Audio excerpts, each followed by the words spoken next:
failing at this. This is Day After Day Gaming, and my name's Kat. And I'm Bobby. And today we are doing Gloomhaven Intro Part 2, Rules, Overview, and Gameplay.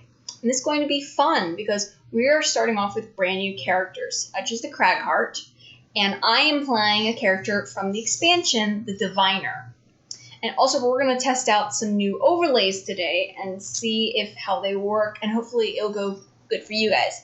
If there's any problems, please give us a chat so that we can figure out what's wrong. Give us a chat? Already she's doing terrible.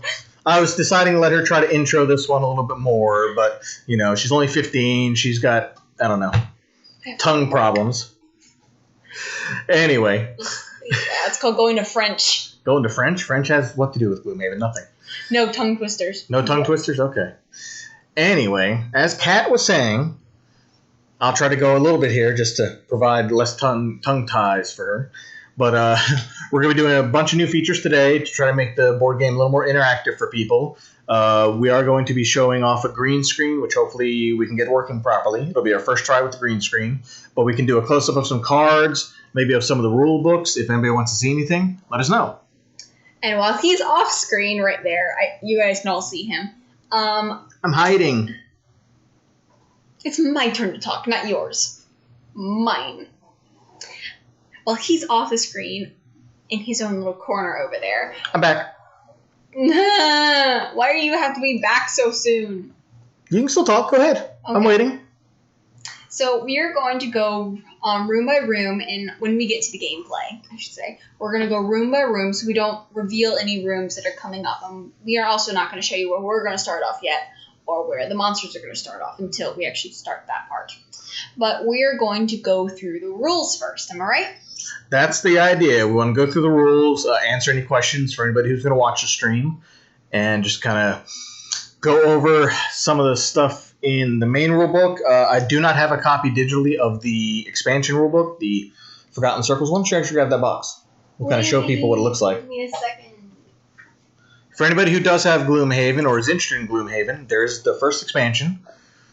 You can go a little closer to the camera, show it off a little bit better. Forgotten Circles. That's Diviner smack dab in the middle, with her 5 different rifts.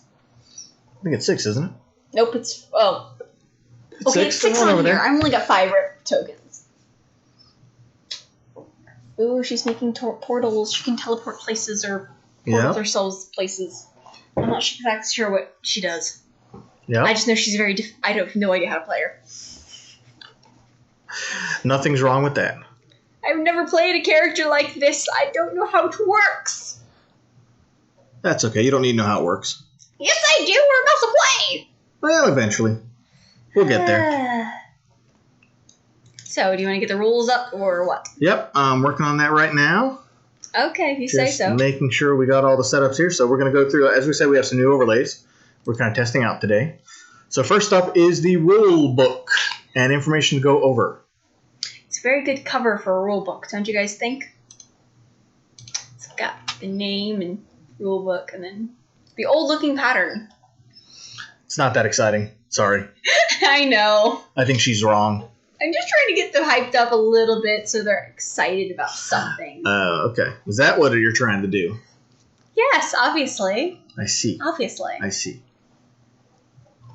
So. All right. So to begin, the rule book. Let's, okay, first, did I skip it? Yeah, there we go. Sorry, skip the page.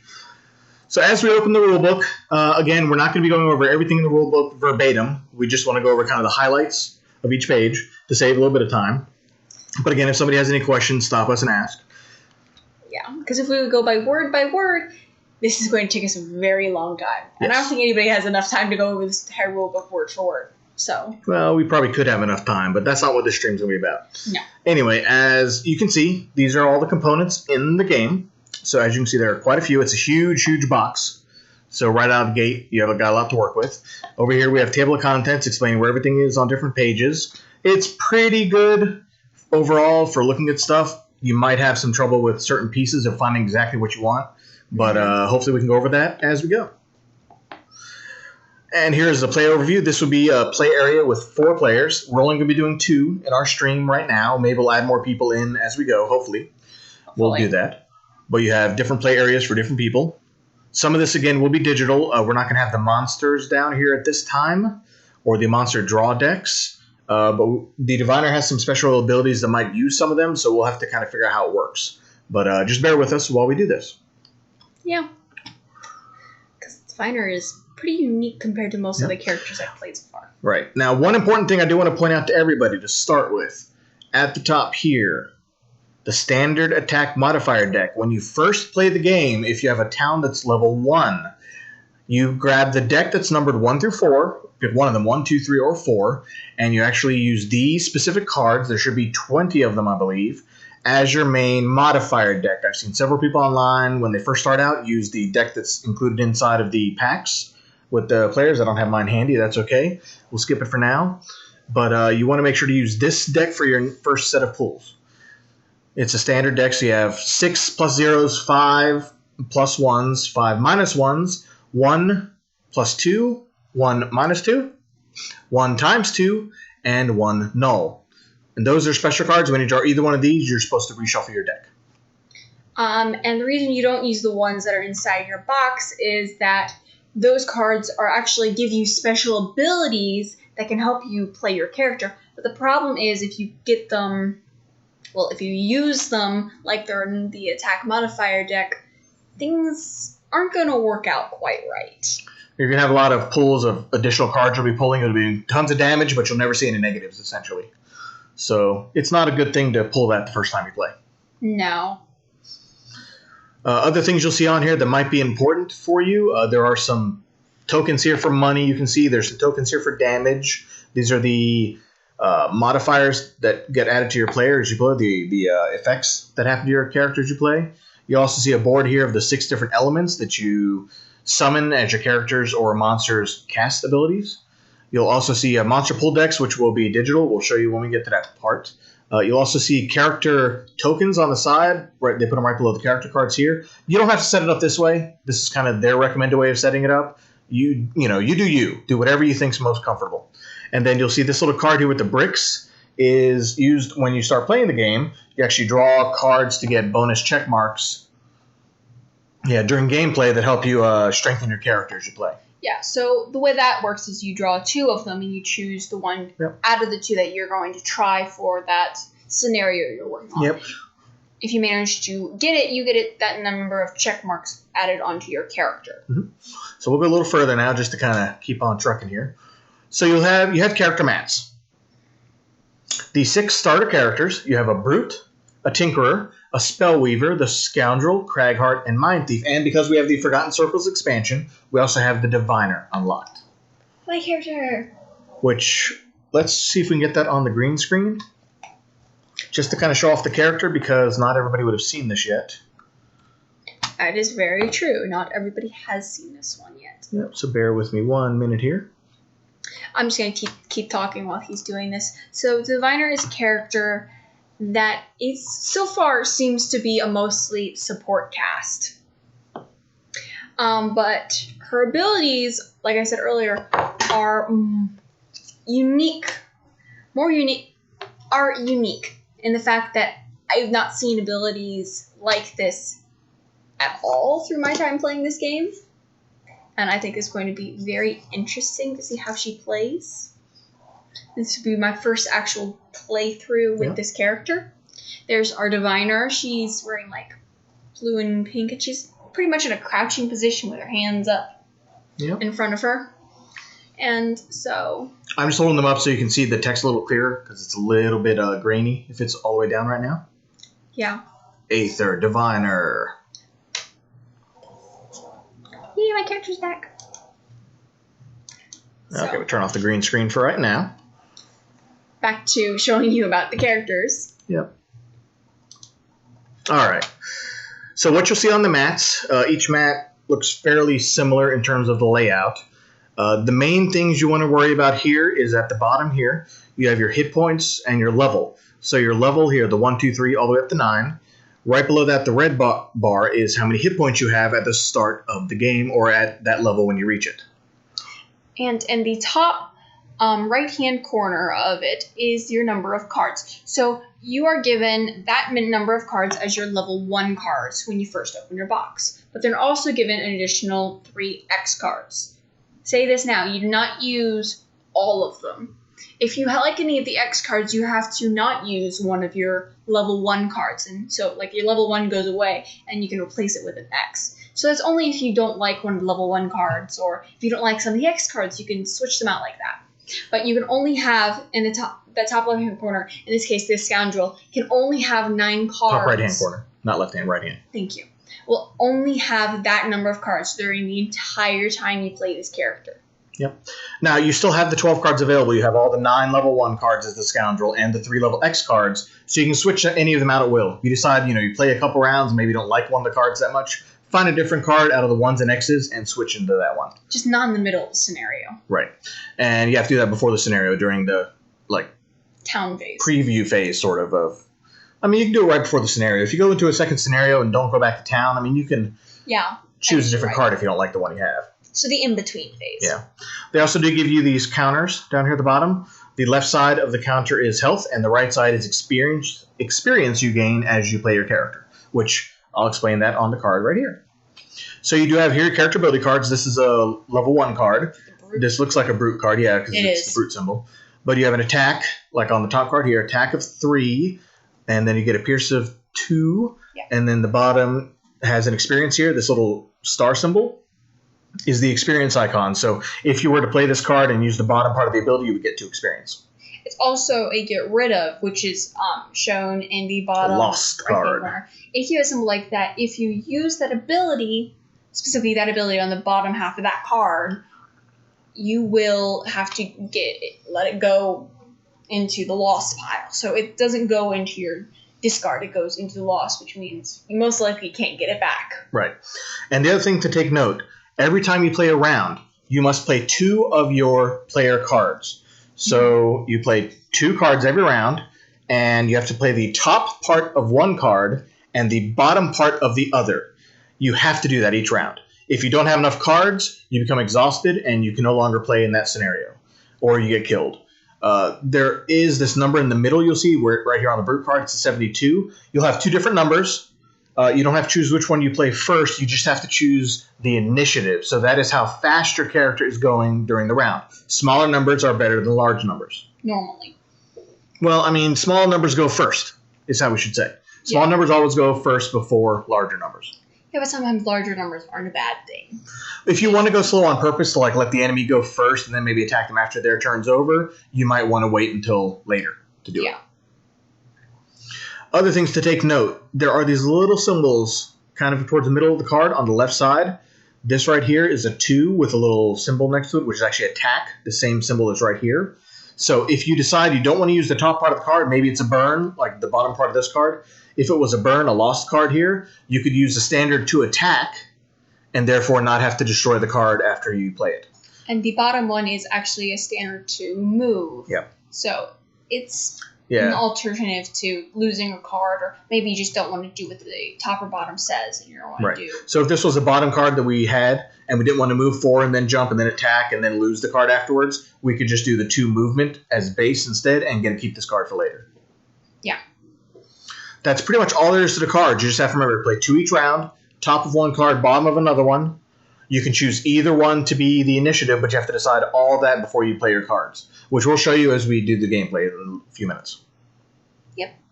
So I think that's all there. There's not much else to talk about, so let's on this page continue onward. All right, so item cards. Yay! Item cards. Item cards are interesting. They imagine it like an RPG. Okay, you can carry up to a certain number of items into battle. You can have more than what you have listed here, but you can only take a certain number into battle. So at the same time you choose what card you want to play during that scenario, you also will have certain items you can bring in. So it's like 1 helmet, which is the head, 1 body, 1 legs, 1 hand, or 2 1 hands, or 1 2 hands, and small items equal to half your level, rounded up, I believe. Yeah. Double check that. Yeah, it's in the next section up, actually. It's above the head. Above the head? There you go. Yep, there it is. So a number of items equal to half their level rounded up. That's the reason why I just put that card back. Yep, thank you. And also you cannot own more than one copy of any item card. Also, you cannot hold a one-handed and a two-handed just because you don't have 3 hands. Which makes sense. Yeah, it does in this game. Unless they decide to make an expansion character that has 4 hands, and then maybe you can hold like two-handed. I don't know. We'll see. Yeah, we get a 4-arm man. That's right. That's right. You never know. Never know what they're going to do. So pretty much at level 1, which is the level we're starting at, we're going to have 1 item. And essentially every odd level, so 1, 3, 5, 7, and 9, you get to add another item. So when you get all the way up to level 9, you'll have 5 items. There is some equipment you can wear, though, that might be able to boost that as you level up your town. So yeah. Mommy has that. Yes, she does. Okay. Also, if you get certain items, like actually the one shown here, the hide armor, you'll see down this bottom left corner here, you see this -1 times 2. That actually means in order to use this card, you have to add these -1 attack modifiers to your modifier deck when you play. So you get a little bit of a negative. However, with this card, on the next 2 sources of damage from attacks, you gain a shield of 1. So that means you take 1 less damage every time you get hurt. And then you tap the card. Also, equipment can have that lost symbol that you saw earlier. If you use an item, generally it's on consumables. But there are some armors that do it as well and some weapons. You actually lose the card for the rest of that scenario. Okay? If you see this item, it's a tap. So you tap it when you use it all the way. And then once you're done, during a full rest, which we'll get to shortly, you can actually untap it and use it again. Yeah. So it isn't as complicated as it may seem once you're used to the game. Yeah, once you're used to the game, it works fairly well. It's just a matter of there's a lot to the game, there's a lot of components, and it might take you a while to get used to it. That's why we're trying to help kind of explain it for people and kind of break things down in the simplest way possible, hopefully. I think we're done with item cards now. On to the second page of this one. Should be good. It's monster statistic cards. I think I said that right. You did. Okay, good. So monster cards are pretty much what tells you what a monster does. We have normal monsters, you have elite monsters, and then you also have bosses. But we'll get to bosses later. Yep. We don't have any bosses, I don't think, for this first gameplay, so... Not for the first level. We'll be fine. Okay, so... But the only thing you want to look at here, you'll see these numbers. I'll show you on Living Spirits, since it's kind of bigger at the bottom here. You'll see this little icon here in the top left corner. That's what level you're playing the game on. So generally, it's based on... as you'll see later, you want to play based on half your level averaged, rounded down. So at level 1, you'd essentially be playing level 0 monsters. And as you kind of play up during the game, you'll get harder enemies to fight up to level 5, whenever he's level 9. It might be rounded up, not down. But we'll double check and look at the rules. We'll get there shortly. You can play easier, though. You drop the level to play it a little bit easier if you're having trouble with the mission. Or if you like playing it harder and make things more difficult, you can actually increase the levels up to twice past your level. And then you can get extra bonus like experience, bonus money, things like that. It does make the game much harder, though. So only do that if you played a lot of missions and know your character really well. Oh, yeah. Or unless you get to the point where that's just how the math goes. Yep. So you have these little tuck sleeves that are for the monsters. So like you might not be able to see it very well, but up here this is a monster that has 6 standees. Standees are little icons that we use for the monsters. We'll show you them during gameplay. But you'll have 6 or 10 tuck sleeves. We use 6 for certain monsters and 10 for some of the ones that are more prevalent, like the skeletons, living bones, have 10 of them. So you can have lots of those. I think oozes are 10, and a couple of the imps or some of the other smaller creatures that have 10 stacks of. The ratlings, I think, have 10s. That's it. The ratlings. Yeah, it's the ratlings. And you also see there's like a white side and kind of like a gold side. Yeah, it's down the bottom. You can show it. Yeah, you're good. It's true. Right in there. So you have like the white side and the gold side. So the white side are regular monsters, which we'll show you during the scenario. And the right side are kind of the elite monsters, the tougher ones that you might have to fight. And their stats are generally a little bit higher. You tell the difference between white and yellow little standees. Yellow would be elite, white being regular. Mm-hmm. Just to show you guys what they would look like. But we'll show you when we play again. They'll be coming up shortly. So to go run down this real quick, you have the icons here on the character. This icon, by the way, is a flying icon. So that means the monsters aren't affected by ground traps, and they can also fly over obstacles. Not all monsters have that. Only a few actually have flying, which is good because flying sucks. You have no idea. It's pretty annoying at times. But over here, there are special abilities. If any are listed, you'll have to abide by whatever they say in the order that they come up. Yes. So in this example, this regular monster has a shield of 2. And the elite has shield of 3. Mm-hmm. So the first icon here is the kind of teardrop icon. It's health, hit points. The second icon is supposed to be a boot. I don't know if you can see it very well, but it's a boot. It's a move icon. That's how much movement the monster has. Yeah. The next icon is the attack icon. And if they have a bottom icon with any numbers, that's range. So this means this monster has 2 hit points for regular, 2 hit points, 2 movement, 2 attack, and at 2 range. But the elite version has 3 hit points, 3 movement, 3 attack, and 3 range.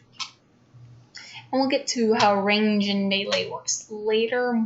Yep. It's probably somewhere else in the rulebook. So next page. Again, you're going to be seeing these digitally when we actually start playing the game. But for right now, this is one example of a Living Bones card. So when you draw them, when the monsters, after you choose your initiative, you draw for each monster on the board. So you would draw this monster, Living Bones. This number here is the initiative. And then what you have here in the middle is either bonuses, negative or positive, and what effects they might do if they have any extra effects. So, for example, for this Living Bones one, they get a move of -2 to whatever the move is on their card. So it's going to change, right, based on how powerful the monster is. So at higher levels, they have more movement, so the -2 won't affect them as much. But at low levels, you might have a Living Bones, in this case, not move at all. If that is occasionally happen. Oh, And yeah. then you also have an attack of +0. So that does not mean they don't do any damage. That means they do not get any bonus to their attack. Whatever the attack is of the monster on the monster stat card is what damage they do. So let's say we're talking about a non-elite Living Bones that we showed you. I don't think it was Living Bones, but we had a Living Spirit. It was Living Spirit. Okay, so let's say we had a Living Spirit who got a +0. That it still mean, if it's non-elite, that it still means they attack you for 2. Correct. And whatever the modifier that they pull, which we'll also get there. And that's the modifier deck over here on the right page, but let's finish up over here first. So then in this particular card, this is also a heal 2 self. So in this case, for all the monsters, by the way, they also move in order of the card, of what's on the card. So in this case, the Living Bones would move first, move to the closest person in range if available, and then attack. And then after done doing all that, then they would heal 2 to himself. Yeah. Can kind of suck. It can. And these were the brick cards, which are battle goals. So at the beginning of every scenario, each character pulls 2 battle goal cards and keep one, get rid of the other one. You're supposed to keep these secret. You're not supposed to tell what you have because then it might help you get perks. You can do things in gameplay, though, like, oh, do you mind if I open this door before you do? Or can I get that chest? Or, if you want to try to get your battle goals completed, you can kind of suggest like you want to try to do something if you are able to, and the team kind of agree or not agree, but you don't want to specifically say I have a battle goal to get that chest, I need to open it, so let me have it. You're not supposed to do that during the gameplay. You're also not supposed to tell your initiative to any other player. You're only supposed to give them vague things like I'm trying to go fast or I'm trying to go slow or I want to go I want to try to go before you and attack that monster if I can, but you don't want to give them any too much information of what you're trying to do. Yeah. Anything to add? No, because we went over a lot of this earlier. You will see 1 checkmark or 2 checkmark cards. 2 checkmarks end up being normally harder, just because they're difficult in general, but sometimes even harder because of what class you may be playing. Like, if you have something with experience, like you need to get over 13 experience in the entire game. Some of those harder for some characters over others because they don't have many cards that can gain them experience. And those cards only pertain to experience you gain during the round, not experience that you gain after the scenario. So at the end of the scenario, if you completed your battle goal, at the end you would show everybody what you were supposed to do and say, yes, I did this, or no, I did not. You would add these check marks to the bottom of your sheet, and for every 3 check marks, you get an extra perk, which means an extra modifier card. You can either add to your deck or you can remove negatives from your deck in most cases. It depends on your character sheet, though. You just have to figure out what you think would be best and go with that. Yeah. You'll also see on the attack modifier cards, we showed you some of these earlier, like the +1, the null, and the ×2. These last three they're showing you would be inside the deck of one of the characters. And when you see this little green symbol to the right here, that means you add to the roll of whatever effect you pulled. So you would pull. So if you pulled these three in this order, you would draw an invisible. Then you would put life in the air, or earth in the air, excuse me, and then you would draw a +1. So all three of those would get added to the attack if you just have a normal attack. I should also mention that's not a normal +1 at the end either. Oh, it also has immobilize on it. You're right, and stun maybe? Yeah, maybe. It might be a little small. I can't really see that icon. I don't think that's stun. I think that's that's a Kragart symbol, I think. So I think it also adds a +1 plus an immobilize to the enemy. Yeah, because certain cards may look like a normal card at first, but then they could have extra things also added on. Like, it could be a +1 and you also get to do the next one after that, or a +1 and it has like some special ability like this one does for immobilize. Yep. I think I've had one in the past where it was like +1 and they get burned and then fire goes in the air or something. Now, the only caveats to this, there are a couple rules. Yeah. First one is if you have advantage. Advantage can be used by, or gained, I should say, by some special cards. Like I have Eagle-Eye Goggles. Let's try to put this up, and we'll show it to everybody. Yeah, so the Eagle-Eyes Goggles gives you advantage on your entire attack action during a certain attack. Mm-hmm. And this one taps, so I don't lose it. I just can't use it until I full rest, which, again, we'll get to soon. But I can use this possibly more than once during the scenario if I have time to do a full rest. So the way this card works means that for the attack modifier cards, you pull 2 cards, or 2, I guess, rows of cards. So let's just say we're starting off as a brand new character and you don't have any of those extra flip cards. You choose 2 cards and you get the better of the 2. So let's say if it was these 2 right here. The +1 and the null. If you have an advantage, you get the +1. But you can also have disadvantages, which makes you pull 2, but you have to get the worst of the 2. So in that case, you'd get the null. Yep. I hate disadvantage. It's annoying. Disadvantage comes from what's also called muddle in the game. So if you see a muddle effect, MUDDLE, it means you get disadvantage or the monster gets disadvantage. So it can be good because you can also make the monsters muddled, which means they have to draw 2 cards and also take the worst of the 2. We should also mention, just because this come up when I talked about it earlier, ranged characters also have a problem with muddle. If a ranged character cannot move and is standing in a melee range of a character they are attacking, they will be muddled, which means because they're disadvantaged, that they're a ranged character that can't move farther away to attack the character that's in melee range. So they would still attack you, but the problem is they're disadvantaged, so they take the worst of 2 cards. Yep. And also I want to point out these cards here, they look a little bit different, right, than these cards. That's because the first one here, the 2 times with the special yellow bar on the side, are bless cards. So at the beginning of each scenario, if you're in Gloomhaven Town, you can buy some bless cards for gold. I would highly recommend it if you can, just because it's great having 2 extra cards. And when you draw these, you don't reshuffle your deck, okay? They just go away. They just get pulled out of your deck once you draw them. But then you also have the opposite effect, which is a curse. So, like some cards that characters can have, they can curse monsters. But monsters can also curse you, which is not fun. I know, I've gotten cursed a ton before. Yep. Which means that it acts as a null card, but you don't. It's the same thing as a bless card. You don't have to reshuffle. It just goes away immediately. And the thing is that it sucks because that's no damage for.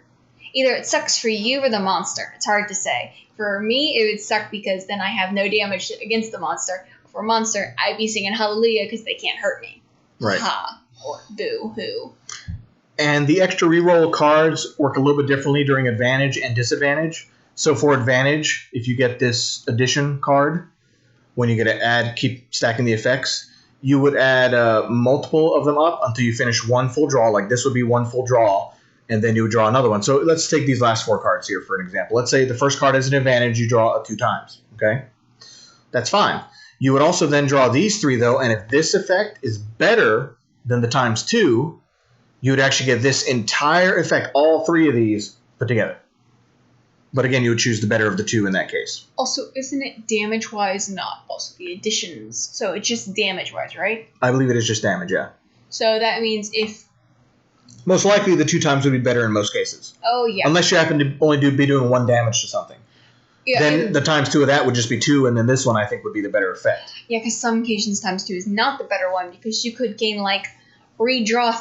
I've done this before. Redraw 4 1s in a row. Yeah. And gain, like, life put in the air and fire in the air and stuff like that can happen. Yep. Now, on a disadvantage, you would draw 2 cards. So let's just use these 4 again because they're already here. Makes it easy. Yeah. On disadvantage, you draw the 2 times. And then for these rolling modifiers, which are what the turn cards are actually called in the game, you would draw them until you get a non-rolling modifier like this +1, and then take the worst of the 2. So again, in the disadvantage case, this +1 would probably be the worst of the 2. And then you would take whatever effects are in here. So you'd still get the immobilize and the +1, but you would not get the ×2 in that case. I have one thing I must say, though. If the attack is only 1 and they get these 2 and they are disadvantaged, which one do you think would be better or worse because of... I would say you take the one with less effect. So you'd only take the flat damage most likely instead of adding the damage plus the immobilize. But as a player, it's up to you. They're both do the same amount of damage, so I'd say you can choose whatever you want. It's kind of house rules, I'd say, at that point. Yeah, I thought I'd just ask. For my house rule, I would say I would just go with the straight damage and not do the immobilize effect. Because I think that sounds like the worst. Right. But if the ×2 did a lot more damage than just the +1 would have added, I would just keep the +1. Yeah, that definitely works for a disadvantage. So that should be everything here. I believe. So let's continue on.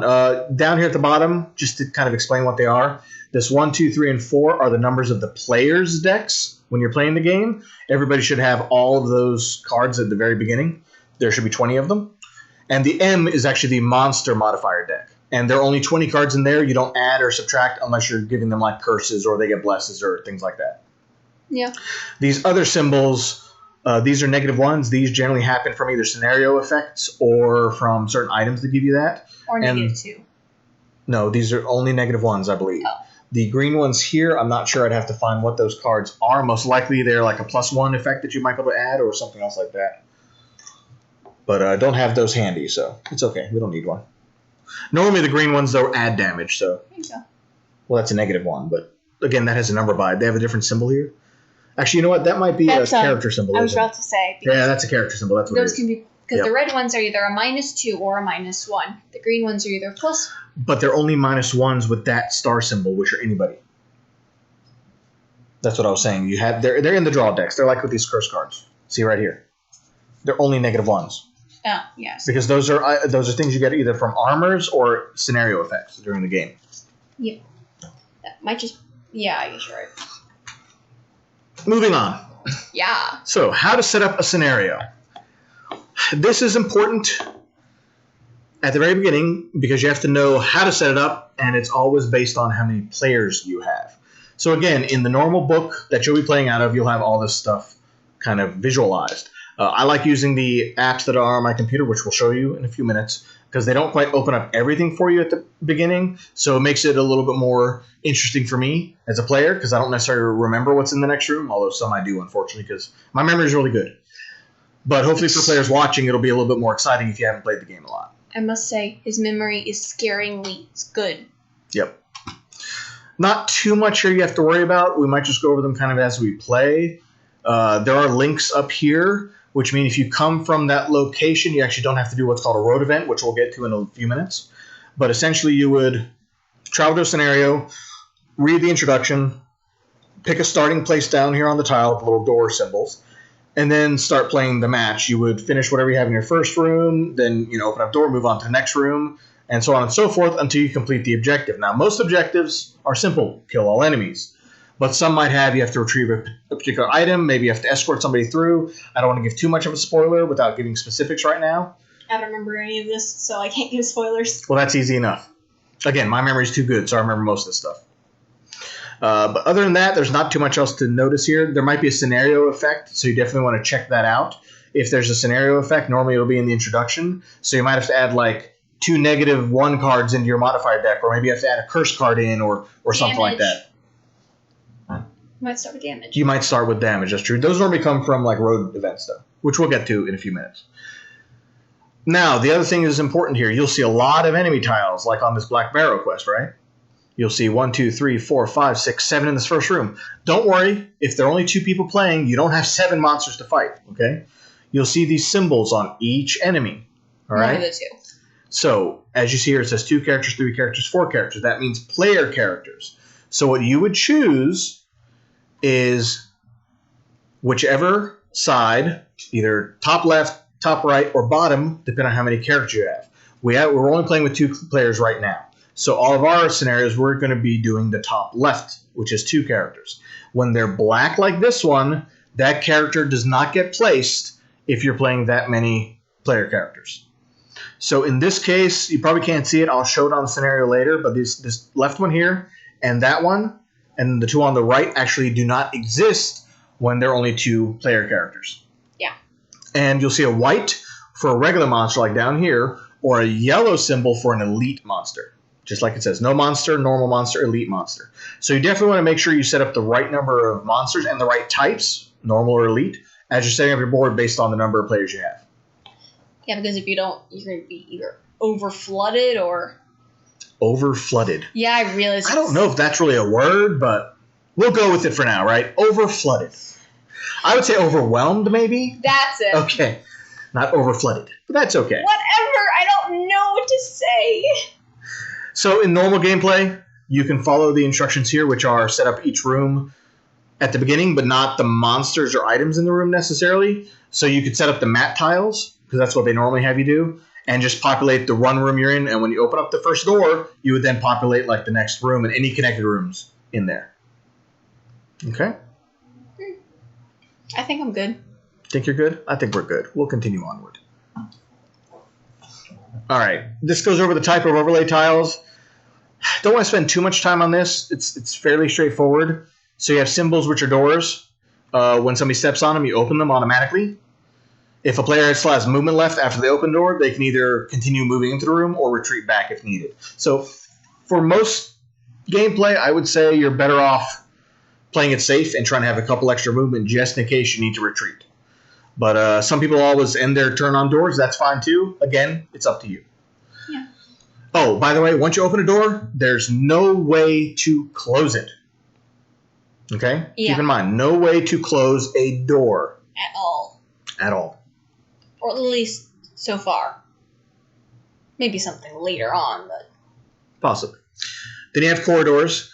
These get added to certain map tiles so that it makes a fluid map tile instead of having these weird border edges. You'll see if you ever play it, or if we get to those levels where you have corridors. They're just normal movement, nothing special. Traps. There are 3 different trap types, you could say. There's like pressure sort of traps, like a pitfall, like poison traps. It doesn't matter what they do, but essentially if you land on one or if a monster lands on one, they get triggered, unless the monster is flying. In which case, flying monsters can land on trap tiles and don't actually set them off. Well, there's more than just flying. You can jump. I was going to get to that. Or in my case, teleport. Correct. So, teleport's a new rule for those who might watch this later. That comes with the Diviner class. She can actually teleport around a certain number of hexes instead of movement. It's not considered flying. It's not considered walking. She just kind of goes from here to here. She can go through obstacles, through walls, all kinds of crazy stuff. But she cannot go into an unrevealed room. That's the only I don't caveat. think I can go through walls either. It said you can go through walls. Yeah. In the book. Huh. I did not know that. I wasn't paying enough attention. Yeah, we'll have to kind of figure out how the teleport exactly works, though, because if you can go through walls, does that mean how would you count the steps? Good question. So I'm not sure exactly how we'll do it, but we'll try to figure it out as we go. That's a new ability, so hopefully we'll figure it out. But traps, generally, we either tell you how much damage they do in the scenario, like each trap is 4 damage, for example, or the level you're playing will tell you the trap damage, which you'll see on the right side here, the scenario level. This is like the regular trap damage for traps. Also, in the scenario setup, it may tell you if a trap adds like a wound or a poison. Some traps add effects on top of the damage. Like, characters can put down traps, I think, at some point. I'm not sure which character it is, though. Yep. Can put down traps, and their cards that help them put down the trap will normally tell them what the trap does. Like, will stun the person, but it doesn't actually do damage, just stuns the person. And that can happen, too. As a player, or even as monsters, you can actually do push and pull effects. So push means wherever you are, you hit a character, you push them. It has to be further away from you, though, a square further away. You can't just push them like to the side. You have to physically push them back, like a square further away from you, or you can pull somebody closer to you. So therefore, you can kind of do some sort of setups and move people into traps if you have the chance to.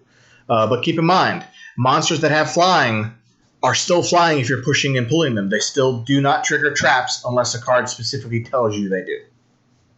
Which I have not seen yet, but I think somebody does have at least a card that does that. I think so. Next up, hazardous terrain. Ooh, I love it. If a figure enters hazardous terrain via normal or forced movement, each hex will inflict the damage of a trap. So that means if you move into one of those areas, you take damage as if it were a trap, but the tile remains on the board. Okay? You are only unaffected if you are flying like a monster or are jumping as a movement or teleporting. Yeah, jumping allows you to jump over hexes without taking whatever is in the trap. It also allows you to jump over enemies. You can already move through allies, you just cannot move through enemies. But you cannot end the turn on another character. Yeah, pretty much. Okay. Then we have difficult terrain, I think is the next one, right?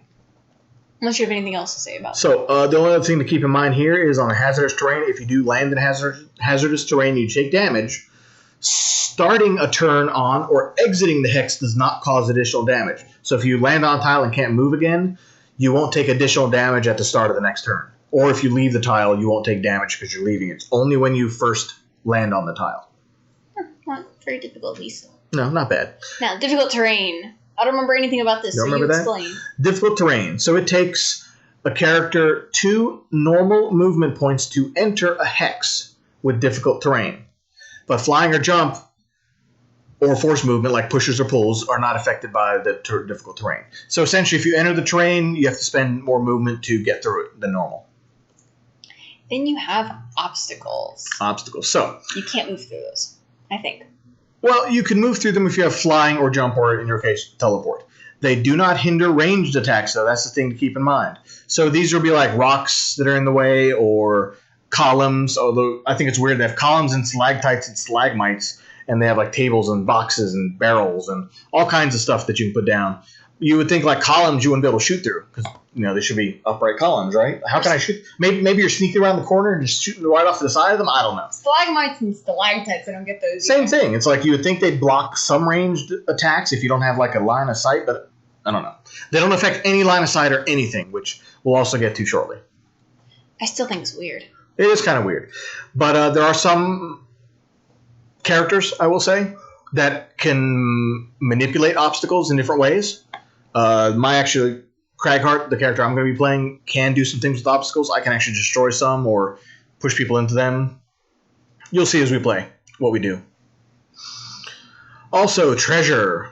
Last tile is treasure. This one should be pretty easy. You either loot it or stand on it to get it. You will get the item immediately if it's an item. However, you cannot use the item until the next scenario. And if it's money or stuff like that, you just get the money immediately. But again, you can't use any items that you get until the end of the scenario. So it's too bad if you like open up a chest to get like, oh, I got a health potion. You think you just be able to pick it up and use it immediately, but you can't. You have to wait until the next scenario to That's be able to the only use it. thing I find annoying. I know. They're like, I'm dying, I have 1 health point left. I got this potion from the chest. Oh, right, I can't use it. Right. Why, I'm cruel world, I'm going to die now. All right, so here's the scenario level information. What I was saying a little bit earlier. You can play it on easy, which is a -1 modifier. Normal is +0. That means everything's normal based on your level. You can play it at hard, which is +1 scenario level or monster level. And very hard is generally +2. But you can see by this chart down here at the bottom, so you have scenario level of 0. So if you're level 1, you should be playing monster level 1 by default. But if you have some trouble fighting at those monsters, or maybe you're unfamiliar with characters or your first time playing, you can make it a little bit easier, put the monster level 0, a little bit easier to play for your first time, which is recommended because it is a tough game right at the beginning, out of the bat. And you get a little bit less experience and stuff. Not much, though. I mean, you still get 2 gold per coin you pick up. Trap damage goes down to 2 from 3, and you only get 4 experience at the end of the scenario, bonus experience, instead of 6. So not terrible, but the monsters do generally are generally easier to kill. So. Oh, and just to clarify, it is the average of your average of the levels in your character party divided by 2, rounded up. Yeah, it was rounded up. Yep. Now, almost everything's rounded up. So, and they actually tell you down here. So they have a level 6 character, 2 level 4 characters, level 3 characters. So the average is 4.25 divided by 2, which would be 2.63 whatever. And then it becomes rounded up to be 3. So these characters, 6, 4, and 3, would actually play at level 3. So keep that in mind. If one person's real high level, it can make some of the lower level people have more difficulty to play. But they make it fairly straightforward for you. But again, if you have any questions, just ask. Yeah, like Mommy, she's playing like a level 9 character, and all of us are still back at like 6 and 7s. And well, no, I got mine up to level 9 now. But then you're just behind. Rebecca and I are behind. Yeah. All right. So there is solo play here. What solo play actually means, though, is a single player can play the game by controlling 2 or more characters at once. There is a set of scenarios, I will say, for each character, not recommended until you're at least level 5, that you have solo scenarios and you actually get special equipment by completing them. Oh, I love those. But they are very hard. At level 5, I did have trouble with a couple of them. So it's not the easiest thing to do, and it is special equipment that is best for that character, but other characters could use it if it's sold to the store. So. Yeah, I got a really good one for one of my characters, but it literally only works for my character. Yep. Next up, we're going to look at card selection. So, this is the round overview. We discussed some of it already. But again, it keeps going on and on until you either run out of cards, all characters die, you complete your objective. Well, that's it. That's pretty much only 3 ways to play the game right now. Yeah, die, win, and complete all objectives. So each player would have the card selection. You choose 2 cards from his or her hand, or declare you're doing a rest action, either long or short, which, again, we'll go over. We haven't quite gotten there in the book yet. And then we determine initiative. Each player decides what card they want to lead with. They put that down, determine their initiative, and then you draw the monster cards. Do the same thing, decide which of the characters goes first, players or monsters, in what order, and then play the round all the way through to the end. And then you have cleanup, depending on the end of the round, which we'll go over a little bit more. This is the information we already talked about card selection, like top one card, bottom another. And then you have the lost card. You can recover the card. There are also persistent bonuses, which last until either the effects on the card run out or until the end of the scenario or until you decide to discard the card. So they're like for summons are a good example of that. Your summon would stay persistent until it dies or until you run out of cards. Then your summon would disappear. Yeah, that's pretty much it. There are other persistent bonuses, like armors some characters can have until you use like 6 tokens and get hit 6 times. They stay up until that happens. Yeah, round bonus, which is... Round bonus lasts till the end of the round. The play, not the player round, but the actual round of all the players and monsters. Yeah. So if you go and you play like a Shield 2 card, the last till the end of the round, you would get that after you end and while the monsters still go. But at the end of your turn, right as you draw your new initiative cards, that bonus will go away. Yeah, pretty much. So, resting. This is a very important part of the game. So, when you have all your cards, and you play 2 each round, so let's say in the case of my character, I have 11 cards. So, after 5 normal rounds, if nothing weird happens, I would have only 1 card left. Well, I can't play anymore, right? So, what do? You can choose one of 2 things. You can do a short rest, which is the top part here, which is honestly what I normally do. Me too. Because that allows you to pick up all the cards in your discard pile. Not the lost pile, though cards that had that special lost symbol. You only pick up the discard ones. You go through them all, flip them over, either pick one at random. I actually like handing them to my other player and have them draw one at random because I think that's a little bit more fair. Yeah. And then you look at the card and decide if you want to get rid of it. You can do one of 2 things here. One, you decide, okay, let's get rid of it. It goes in the lost pile. You cannot use that one anymore in this scenario unless you have some way to get it back. Yeah, pretty much. Secondly... long rest. No, not done yet. Ah. You can also, if you really, really want that card and don't want to get rid of it. Oh, yeah. What can you do? Take a damage. You take 1 hit point of damage. You draw a new card out of the remaining cards, not the one you are going to keep now, but one of the other remaining cards. And you have to get rid of that one. Yeah. So it's good and bad. If it's a card you really have to have and you can't afford to lose it, then keep it and you just have to get rid of the next card. In most cases... it's best just take the first card you draw. Like I said, unless you have to keep it for some reason. Like I would it's just a get rid of card that. that will get you back your lost card. Yeah, there's some characters that might be able to get back lost items or lost cards. You may want to keep that in that case, and you can't afford to lose it. Draw something else. But it's either discard immediately or take a damage and draw a new one, which you have to get rid of. Yeah, That's it. Also, you then would immediately get to start your next turn. You wouldn't lose a turn. You would just go ahead and pick 2 new cards now out of the ones you did not lose, and whatever you might have remaining in your hand, and continue playing the next round.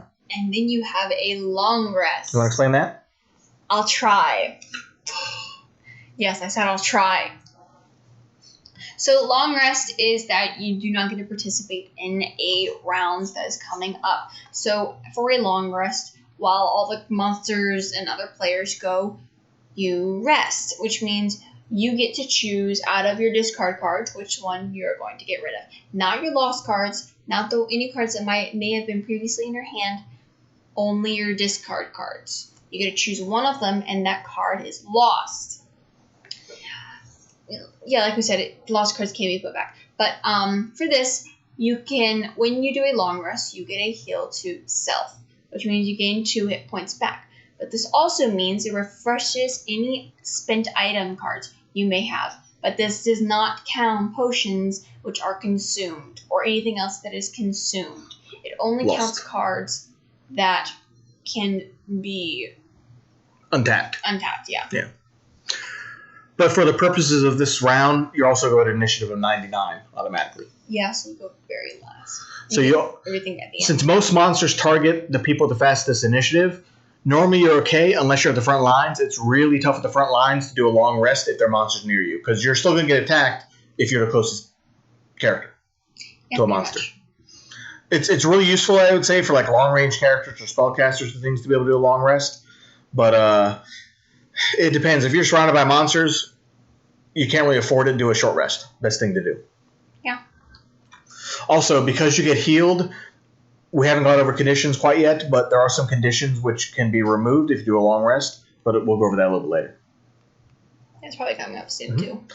And this we already talked about, determining initiative. You use the middle number on the card. You choose whichever one you want to go, and then you have the monsters up in the top left. You go in that numerical order from lowest to highest. So from like 1 to 99. And then this discusses the character turn, which we already talked about. You use top part of one card, bottom part of another. And then you have your move action, your jump ability, and then that's flying here. Oh, then you have teleport. It kind of looks like an arrow going downward into a circle. But I don't have a picture of that, so we'll have to see what we can do. Yeah, it's for my character. And then you have your attacks. You have melee and you have ranged. Yeah, pretty much. And line of sight. So line of sight's interesting. Do they have a picture of that? I don't know if they do. Let's go ahead and bring up line of sight real quick. Line of sight, you have line of sight to another enemy if the corner of your hex, one of the corners of your hex, can reach the enemy hex on another corner. It doesn't have to be like opposite corner. It's not middle. It's actually edge of one to the edge of another without going through a wall. Yeah. So you can actually kind of shoot like around doorways, like curve a arrow around a wall, essentially, based on the rules. If you don't like that rule, I would say play whatever house rule you want. Yeah. You can do center to center or whatever you like, but the rules of the game are corner of your hex to the corner of the enemy hex. Like I said, you can actually kind of shoot around doorways. So I actually have a laser level. I don't know where I put it right now. It's somewhere around here. But we actually were using a laser level to actually determine if we had line of sight to another hex. Yeah, pretty much. Okay. Because if we didn't know, it made him grouchy. Did we miss anything else here? I don't think so. No, just line of sight. They talked about the same thing about line of sight. We already went over about advantages and disadvantages for ranged attacks. So. Yeah. Hey, there's your goggles. Yeah, there are the goggles I have. That's the tap symbol right there. So you can untap on a full rest. So next up. Hey, there's the whole thing about disadvantage and advantage. Yep. Attack modifiers, defender defensive bonuses. So those would be like shield or retaliate and other things can happen. This talks about advantage, disadvantage, which we already talked about. So we're just going to skip that for now. Area effects. So if you see these red symbols on your card, that means an area effect. So if you can hit any of these hexes, you can cause damage in any orientation of that type. So in this particular case, you can attack 3 hexes that are next to each other. based on if you can hit any of those 3 squares on the board within that range of 3. Yeah. So maybe we'll be able to show it during gameplay, but it's kind of tough to explain. If you see this here with a gray symbol, it means it's kind of like a melee, so it has to be the gray being that it is you. So that would mean... Or a monster. Or a monster, I guess. But yeah, wherever you are or the monster's at, this is the range you would have from your melee attack to be able to do damage. So gray always means melee. You might also see this target X, though. The character can target extra enemies sometimes, like you might have attack 2, range 3, target 2. That means you can actually attack 2 enemies within the range of 3. 2 different enemies. You cannot attack the same target more than once. That's the only sucky part about it. Mm-hmm. It would be nice. You can also have a heal ability, by the way, that can also heal more than one person at a time. You do the same thing. It would be for allies. You could heal 2 people, yourself included. Even on a range, like a range of 3, you can still heal yourself if you want to. You don't have to heal somebody else. It just means up to range of 3. Okay, I think we're done with this page, I think, right? Yep. And an ally, by the way, unless it specifically says so on the card, the enemy is not, or the ally will not be targeted by an attack you do, unless it specifically says it will hurt your allies. Yeah. Which some cards do say that. Yeah, I would know. I think Mummy stabbed me once. I don't think so. Scoundrel characters generally didn't have anything that would hurt you. But my crack card does, so. Oh, yeah. So we talked about some of these, the push effect and the pull effect. You can either push people away from you or pull them towards you. Again, it has to be a square closer. It can't be further away, it cannot be like to the side. It has to be physically closer or further, depending on if you're doing push or pull. And then we have Pierce. Pierce is what goes through shields. So if you have 1 Pierce and they have 2 shield, that means they have 1 shield left. So it's pretty much subtracting Pierce. They're subtracting Pierce from the shield. And then that's how much shield they have left over. Yep. And then we already explained add a target. So I guess we should go down to conditions. I agree. So conditions. There's some interesting conditions here. Some you wouldn't think necessarily would work the way they do, but they do. Like poison, for example. If a figure gets poisoned, anytime they're attacked and the damage is dealt, they take 1 extra damage, hit point of damage. Yeah. I agree. It's a little weird. It is a little weird. Now, a heal ability that is used on a poison effect, the poison token would get removed, however, they are not healed at all. Yeah, pretty much. Okay. Wound. So wound is what I expect poison would have been. Poison, in most games, you take like a damage every round with poison. No, that's wound in this game. It's so weird. wound... They're backwards. Right. The beginning of every turn that somebody has wound, they take 1 hit point of damage. However, if they have a heal ability, they would you get healed, the wound goes away, and you still get the amount of heal for whatever it is. So heal is great for wound, not as good for poison. No. Then you have immobilize. It means you can't move. It's as simple as that. You cannot move. However, you can teleport. We know that now. We looked that up. Yes, I can teleport. Teleport is not affected by immobilize. Yeah, it's just movement. So you cannot move, you cannot jump or fly. Yeah, pretty much.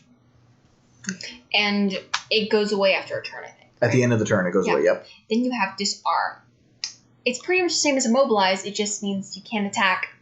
It has pretty much the same rules as immobilize. It's just the one difference is you cannot attack is switched with you can't move. However, you can still cause conditions. Yes. That aren't necessarily attacks, and you can also heal still with disarm. Yeah. So those still work. Next we have stun. Mm-hmm. It means you can't do anything. You cannot perform any actions or abilities during the turn. However, you can long rest if you're a player. So if you're stunned, you can long rest. It pretty much just means that you can't move or attack.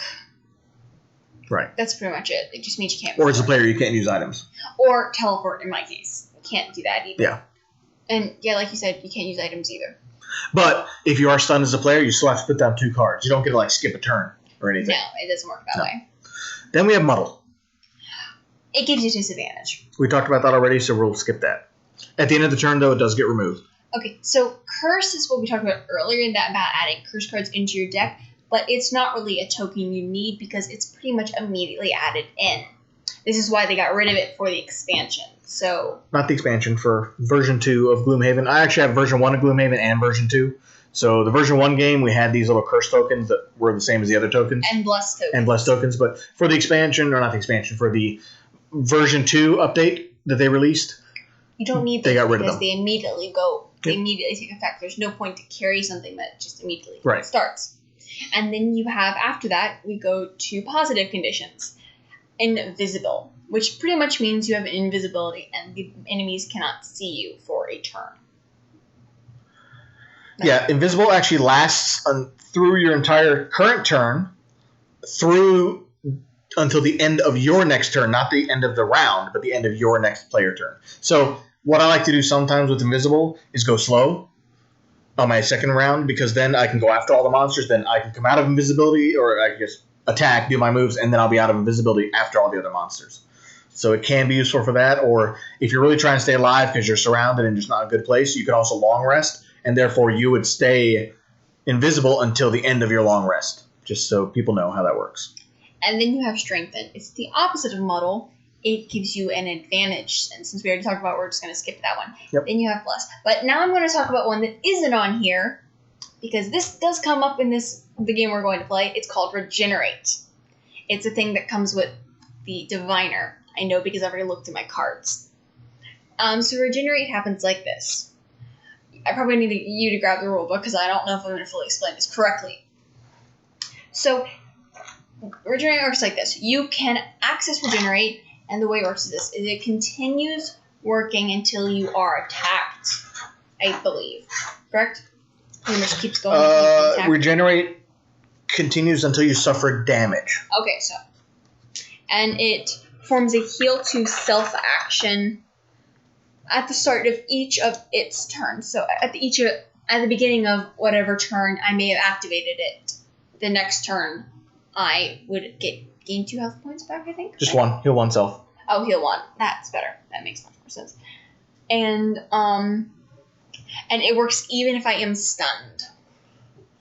It does work if you're stunned, and if you're wounded, you actually heal and get rid of the wound, and regenerate still stays, according to the book. So, but pretty much anything else, if I have poison on, that poison would make my regenerate go away. Doesn't say it does. It just says if you get healed, you just don't get the health damage. I think poison would go away, you just wouldn't get the heal. Oh, okay. At least that's how it reads to me, but, it's a new effect. We'll see how it works, so. Yeah. All right, let's speed things up just a little bit just so we can get through this a little bit faster. And I see somebody else just joined, so hello. Welcome to the stream. We're kind of still going over the rules, just trying to explain things. If you're a new viewer, great. If not, we'll be playing soon, hopefully. We're almost halfway through the rulebook. We might just skip some more of this just so we can start playing here. Because sooner or later it's going to get repetitive. Well, it's already kind of repetitive, but we got most of the stuff we need for setting up the game, at least, for the first time.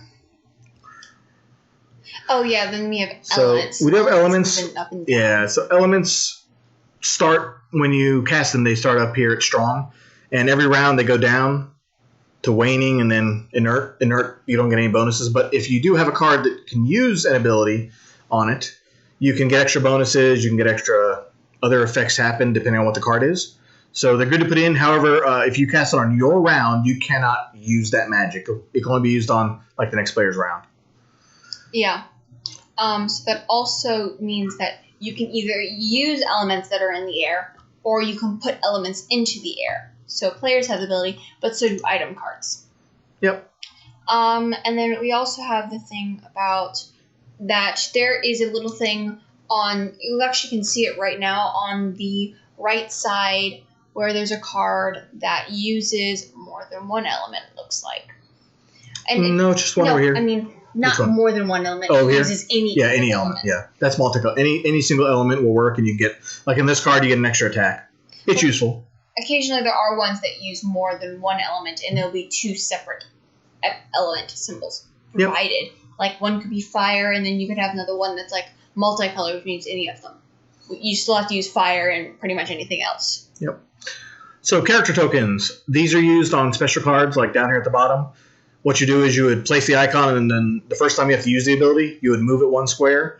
And if it has that little icon, the star symbol, that's an experience point you would get for doing whatever the ability effect is. So, okay, we got a shield here. The shield applies to any time you take damage or the monster takes damage. You would reduce the damage taken by whatever the X on the shield is. So normally by 1 or 2, depending on, what it is.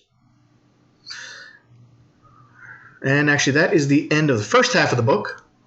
I know we do have more. Let's see if there's anything important in here, and then hopefully we'll get to gaming soon.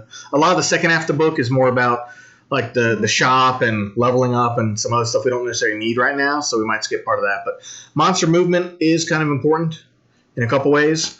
Monsters can move through their allies, however, they cannot move through players, so they have to go around obstacles. And unless they're flying. Same thing for players. Same thing for players. Unless you have jump. Yeah. Jump affects that. However, a monster will move through traps if it allows them to attack a player or get the best advantage for them, I should say. So monsters can move in the traps, but they don't normally move in the traps unless they have to. They will move around them or move to get the best vantage point if they can. Yeah. Not too much there. It's all about monster movement. Again, if you have a question. Oh, ranged. We should talk about ranged attacks, though. Monsters that have a move and then have an attack, like as a ranged monster, will move away from a player by default in order to do their attack. But if they don't have a move and they're next to a player, they get disadvantage. Muddled. Yep. Okay. But only for that attack. And that talks about the hazardous terrain and the traps. So again, they will only go into them if they have to. If not, they'll just wait on the other side. Or try going around. Or go get another player instead. So even though, like in the top one here, the Tinker is closer for this guy, but because this guy is not behind a trap, the Skeleton will move there. And he's still technically in range. Yeah, unless he only had like one movement and he could reach a Tinker only, then he'd move onto the trap to take damage.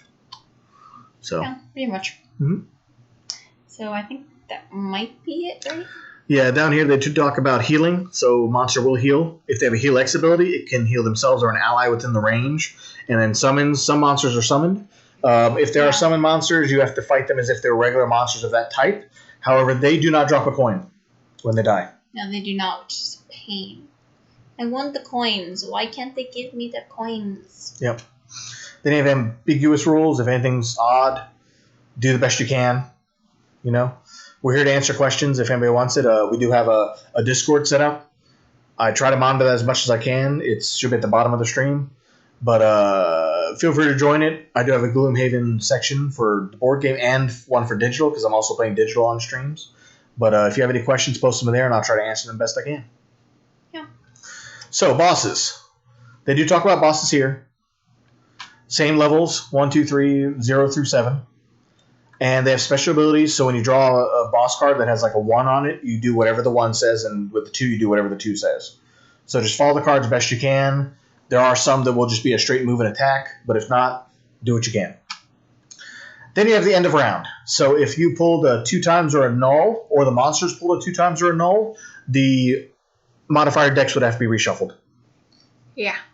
But you do not do it during your turn. You only do it at the end of the round. Because during your turn, you might get bonus attacks or extra attacks. Maybe another player could make you attack. You would then draw from your modifier deck. So you don't want to, reshuffle a null and then accidentally put it back to the top and then draw it again the same round. So leave those cards out until the end of the round. There can also be shuffle symbols, like the one in the next section below, actually. This one? Yeah. Yep. Which can be a monster cards, which also means you need to reshuffle at the end. Yep. Okay. So round tracker. Some scenarios require round trackers. Not very many of them. So by default, you should not have to use this all that often, but there's a little tiny token that goes through rounds. And some scenarios, if you don't finish by a certain round number, you might die, or maybe something would happen at the end of that round. Like maybe every 5 rounds, a guy gets summoned or something. Something like that may happen. Yeah. So when you finish a scenario, success or failure, you tally your experience points, you get all the gold you earned, you finish everything that you got in there. Anything you looted, like a treasure, you still get a keep. Okay? Yeah. You would take it by the scenario chart, which is on the back of the book, or on page 15, which we went through earlier. So anything not looted, as you can see here, is not collected. So any chests or anything not looted, you do not get a keep. Okay? You get all your lost and discarded cards back. You refresh your hit points. Then you get rid of the curse cards. You do everything it says here. Pretty standard. It's just kind of like refreshing everything. And then if you do complete the scenario, you actually finish, you read the conclusion, and then there might be bonuses you would get at the end based on how you played or what might have happened. You might also get to choose a new place to go to, so just decide where you want to go. Like option A or option B. Yep. Yay. So I guess the next page. Also, I will say if you become exhausted during the scenario, so if you run out of cards or you actually get killed by hit points, you still get the same amount of stuff at the end that other players get. It's not like, oh, I died, I don't get the 4 bonus experience at the end. You still get all that. Don't worry about that. You should be good. Yeah. There are character sheets you can track all this on. I used to use pencil, actually, and kind of erase as I went. There is an app you can get on the iOS store and the Android store, I believe. It's called Gloomhaven Campaign Tracker. I would recommend it if it's your first time playing, because you can keep track of all your characters, and you can pull them in and out of scenarios. You keep track of your experience, your gold, levels. I think you can keep track of what cards you draw during the gameplay, I think. So there's a lot of good info. I would definitely use it. It's called, again, Gloomhaven Campaign Tracker. So look for that if you want to try it out and use it. All right, let's see. Special scenario rules. That just tells you about the numbered tokens you can use to mark special events that happen. So you can have numbers or letters. Follow them if you need to. There might be locked doors, pressure plates, spawning rules. Just read them, do the best you can. Again, we're going to be playing. Hopefully we can show you some of the rules as we go. But if we ever miss anything, please feel free to correct us or help us along the way. Well, we've been playing long enough. We've rarely missed stuff. I will say I usually miss the magic and forget about that half the time. But we'll go from there. Or moving the elements. Yeah. So campaign overview just talks about how to play. So essentially you play a campaign mode where you kind of go through the scenario step by step, or you play casual mode, which you just play any revisited scenario at will.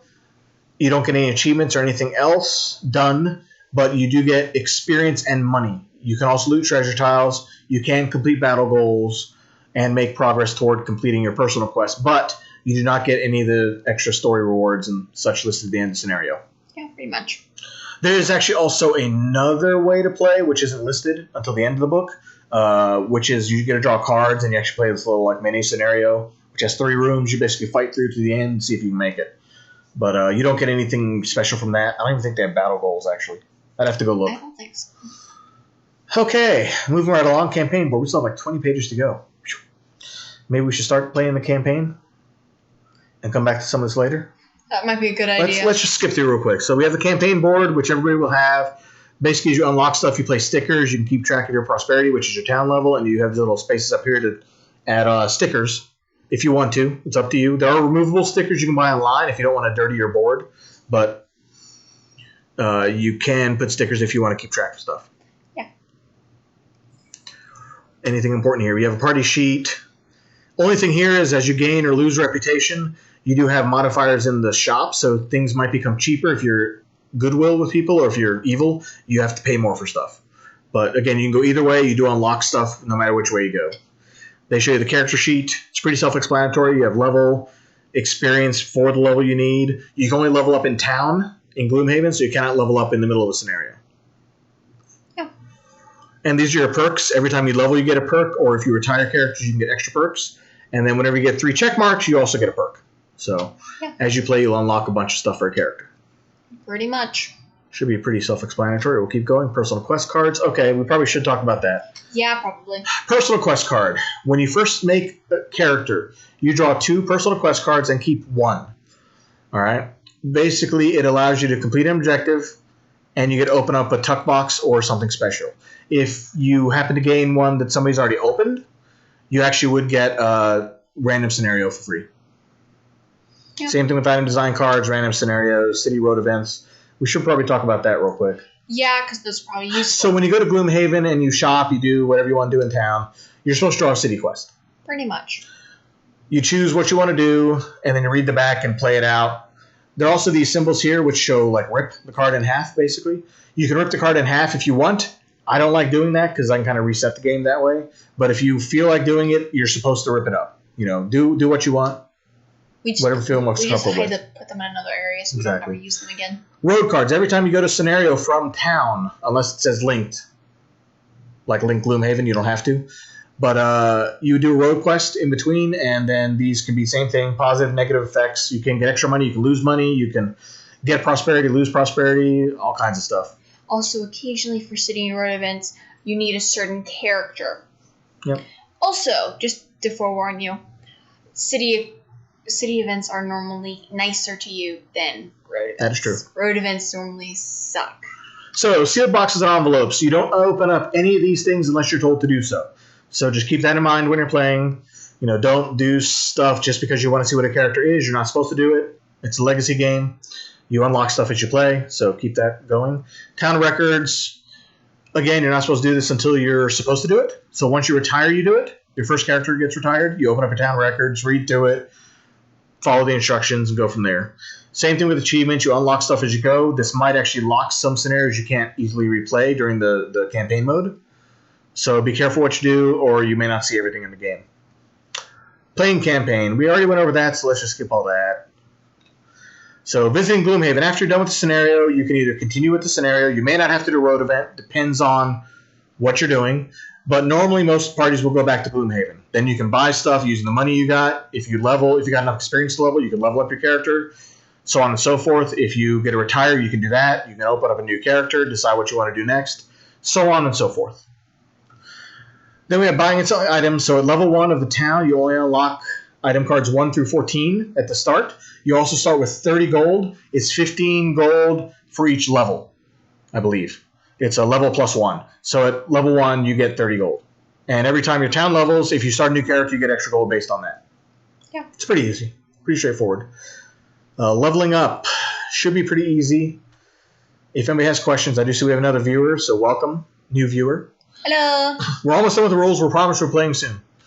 But, for anybody new, or if you have any questions, feel free to ask. But we're just kind of going over the rulebook. Only a couple pages left. So we talked about additional perks already. We kind of talked about leveling up a little bit. The only thing to keep in mind when you level up is you get to pick a new card. Okay, it's your level or lower. So what I normally would recommend is when you go from level 1 to 2, you look at the 2 level 2 cards and pick one of those 2. The other one you cannot access until you level up again if you really, really like the card. You get one, you put into your deck immediately to play with, or you can save it for another scenario. But you only get one card to pick each time you level. Also, we probably mentioned this, that the number in the top right-hand corner of your character thing, which is shown right here. This thing right here. It's already got a picture of it. I know, but still. Yeah, you only have that many cards. That number of cards. So if you add another level card, you used to get rid of a level 1 or a level X card. Exactly. All right, donating to Sanctuary. So this is a pretty good thing to do. I would recommend if you can. It's 10 gold. It gives you 2 blessed cards for your next scenario. Only one scenario. And then you can come back to town and get 2 more if you want. Spend another 10 gold. Very, very useful, although I will say I have had the bad luck where I add them into my deck and then I get nothing. I never draw them during the scenario. It happens, unfortunately. All right. Let's not go into enhancing cards just because it's a bit complicated and we haven't leveled or gotten enough points yet. You're not supposed to do this, I believe, until you're level 5 anyway, generally. It takes a lot of money, so we won't really talk about it now. The gist of it is you'll have cards that have these little small circles after attack, move, pierce, whatever. You can add bonuses to them like +1s or other effects. You could add like wound to some of the cards or extra movement or like add jump to a movement, things like that. Yeah, pretty much. They do cost a lot of money, so once you add them, though, it's a permanent sticker. Anybody else who might use that character would also get that bonus. So it's great for other characters. It may not help you out all that much, though, depending on what level you are and how close you are to retiring. And this is the explanation of the cost. Use your best judgment. I have done this quite a bit, though, so I know how it works. So if you do have questions, feel free to ask. Again, I have a Discord channel set up with a Gloomhaven board game section, so if you have questions in there, just ask, and I'll try to help out the best we can.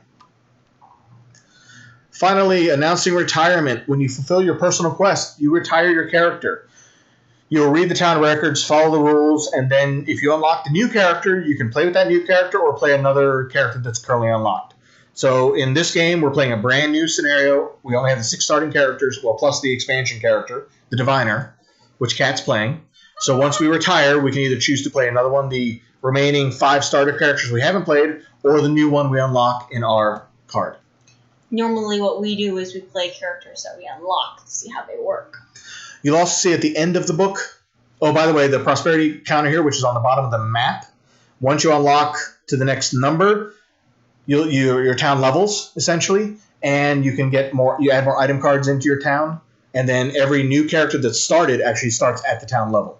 So if your town level gets up to like level 3, and then you retire a character, you start a new one, that new character starts at level 3 with 60 gold, I believe, at that time. And should we tell them about what happens to players if the town levels and you are still back level? So if you had a level 2 character and then your town level's level 3, you can immediately, when you go back to town, level up from 2 to 3. We normally add in the extra 15 gold for free, and then you get a perk for free and level up as you would normally. Yeah. You get a perk. You get a new card to choose from. That's how I had to level like up that. all the time. I couldn't level up. She was slow, so. Well, I got one of the characters that could not give experience points to themselves. And last thing to look at really that's important here is the special conditions for opening envelopes. So watch these as you play the game. Once you get a check marks, you can unlock a couple boxes or some envelopes based on what you're doing. You also get to add some events in as you play. So just keep that in mind. Make sure to add stuff as you go. I'm not going to talk about the reduced randomness. This was something that they have used. If you want to do it, you can. Essentially, in a nutshell, when you get the ×2 and the null, you can instead treat Bless and the standard cards as a +2, and then the null cards becomes a -2. And then I don't think you actually reshuffle. Do you? No, you still reshuffle. Yeah, you still reshuffle, but if you don't want to have as much of a negative or positive impact, you can treat them as a +2 or a -2, and then you reshuffle. It's good if you have really bad luck. Generally, I don't have that much bad luck, so I find that okay, but, play as you want. It's up to you. Terrible luck. It depends. We're going to skip the game variants right now just because they're a little bit complex. There's a permanent death one, for example, so if you die, you can't come back to life. Everything's gone for the character. You have to start a new one. Feel free to do that if you want. I generally don't just because it makes me sad when that happens. Also, there's a random dungeon deck you can use. They're in the cards. You can play 3 of these cards and just follow the instructions. Pretty self-explanatory. You can get experience and money to level, but you don't get other things completed as you play. So it doesn't open the campaign at all. It's just kind of like a quick side mission if you're a couple points of experience away from leveling and you really want to level. Things like that. Yeah, pretty much. And that is pretty much it. The back of the book is very, very helpful. It has a lot of pages for some of the main things that happen in the game. Same with the element icons if you have a question about them. Same thing with the effects. It shows you the page they're on. This is the best part over here at the back. I always have to look at this just to make sure I got the right numbers for what level you're playing at, what monster level, the gold, the traps, and how much experience you get at the end. And it does help with setting up the monster key in case you need help when setting up a scenario. Yeah, pretty much. And it also shows you the cards at the bottom to figure out. So I apologize for everybody watching who really want to see gameplay. We're getting to that now, I promise. That was still the intro. We've been doing that for over an hour now. Oh, but that is the entire book in a nutshell. And again, if you have any questions, feel free to ask. We've been playing for so long, we can answer almost every question, hopefully. And hopefully we get most of them right. Hopefully. Now on to gameplay. So now for anybody waiting, we're doing the gameplay next. Let me just switch our view here. So again, since we have a couple extra viewers here, we're starting a brand new campaign. We just went over the rules, so if you are shaky on the rules at all, after the stream, feel free to watch. Hopefully you can go over the rules with us. You can join the Discord at the bottom of the page on Twitch.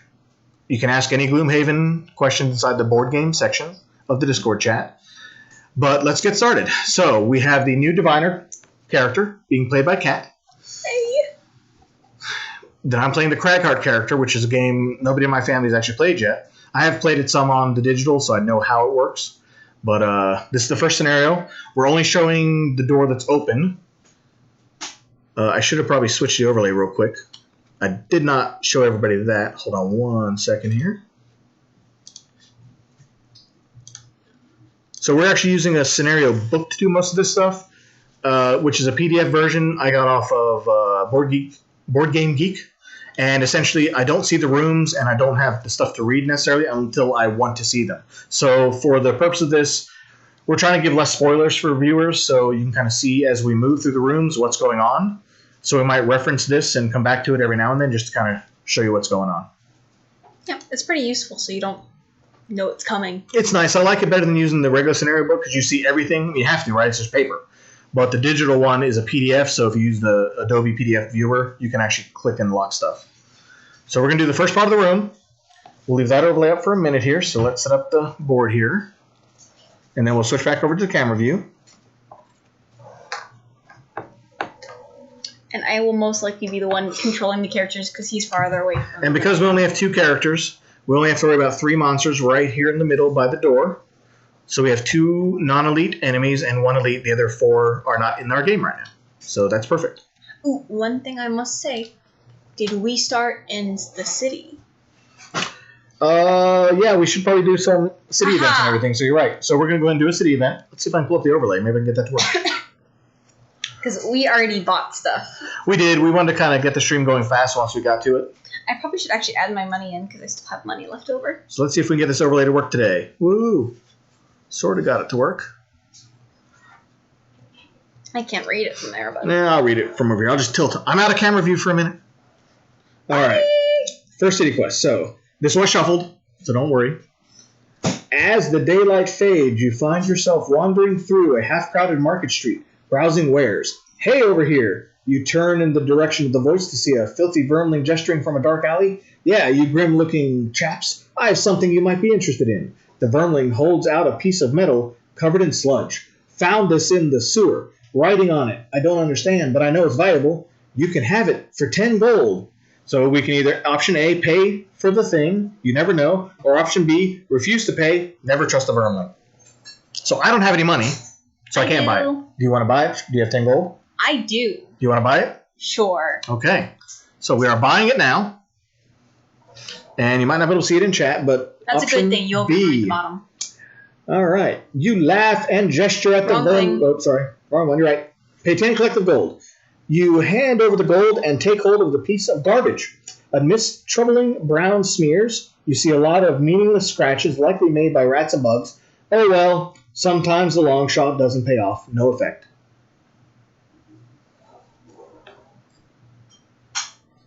So unfortunately, it does go back in the deck. So we're just going to add it to the bottom for right now. Technically, we're supposed to shuffle it. But let's turn off that overlay here. Well, no, we'll leave the overlay up. So now we have to do a road quest because we're traveling to the first dungeon. So our first road quest, we'll put it in the view. Hopefully everybody can see it. Might be a little bit short, but let me read it real quick. Stumbling through the woods, you are alarmed to hear the sudden sounds of a large animal rummaging through the underbrush. You crouch down, gauging the grunts and growls. Through the trees, you see a large bear approaching your location. It has not noticed you yet, but you imagine it will soon. So our option A is take the opportunity to run from the bear before it gets any closer, or option B, attack the bear, hopefully catching it by surprise. So we do have a couple viewers now. You know what? If anybody viewing wants us to choose a particular option A or B, let us know. I'm fine with that. A is run from the bear and B is attack the thing. A is run, B is attack. Any takers? Anybody want to choose one? Come on. Yes, no, maybe so. If not, what do you want to do? I don't know. I'd probably choose running because I don't want to start the scenario with damage. All right. But let's give him a second because there is a little bit of... There's always a little bit of lag in chat, so just in case. Yeah, we'll give it a second. All right. So I guess for our first one, we're going to run. But if anybody wants to choose anything moving forward, we will try to do this more often, hopefully, to keep things interactive. But we are going to do the top one for run. Yeah. All right. So that's going to be keeping it here. All right. So you bolt from hiding as fast as you can. Luckily, the bear was still a ways off, and it gets bored with the chase before it can catch you. Still, you keep running and running until you can't catch your breath. Lose 1 check mark each. Well, that was probably a good one because we don't have any check marks. So. That is true. Since we just started the game, that was a good one not to have to do. It also is a keep in the deck, so we're just going to put the bottom for right now, but later we will shuffle. Okay, so I think we are now both starting with 0 gold. Did you only have 10 gold left? Yep. Okay. Because I got a potion and there's less cards in my deck. All right. So then, we will go ahead and start the game. We do have this new app. A lot of people have been using it, so I wanted to try to use it out. Hopefully I use it correctly. Still trying to learn it a little bit. The camera's not really good at showing the numbers. Not really. But let's see. This is number 6, who's a normal. This one over here is number 1, who's a normal. And then we have number 3, elite, in the middle. These are all bandit guards, as it says there. I don't know what to do, Daddy. Well, I mean, it is a new character, so I don't know. It might take us a little while. Please bear with us. She's playing a new character, and I'm technically playing a new character, although I have played this one before, so... I'm absolutely lost on what to do. Alright, I got my first 2 cards. I am ready to go when you are. Are you gonna give me a second then? That's a terrible card to use. So the Gloomhaven Helper app that you'll see up on the screen, it does have a website. You can also get the app on your phone and then sync it to the app if you're on the same network. So I can kind of like choose. You'll see what I'm doing here, but Kat's using the phone app to choose her option. And then once she's done, it'll tell me the question marks of what she's picked, and then we can move forward.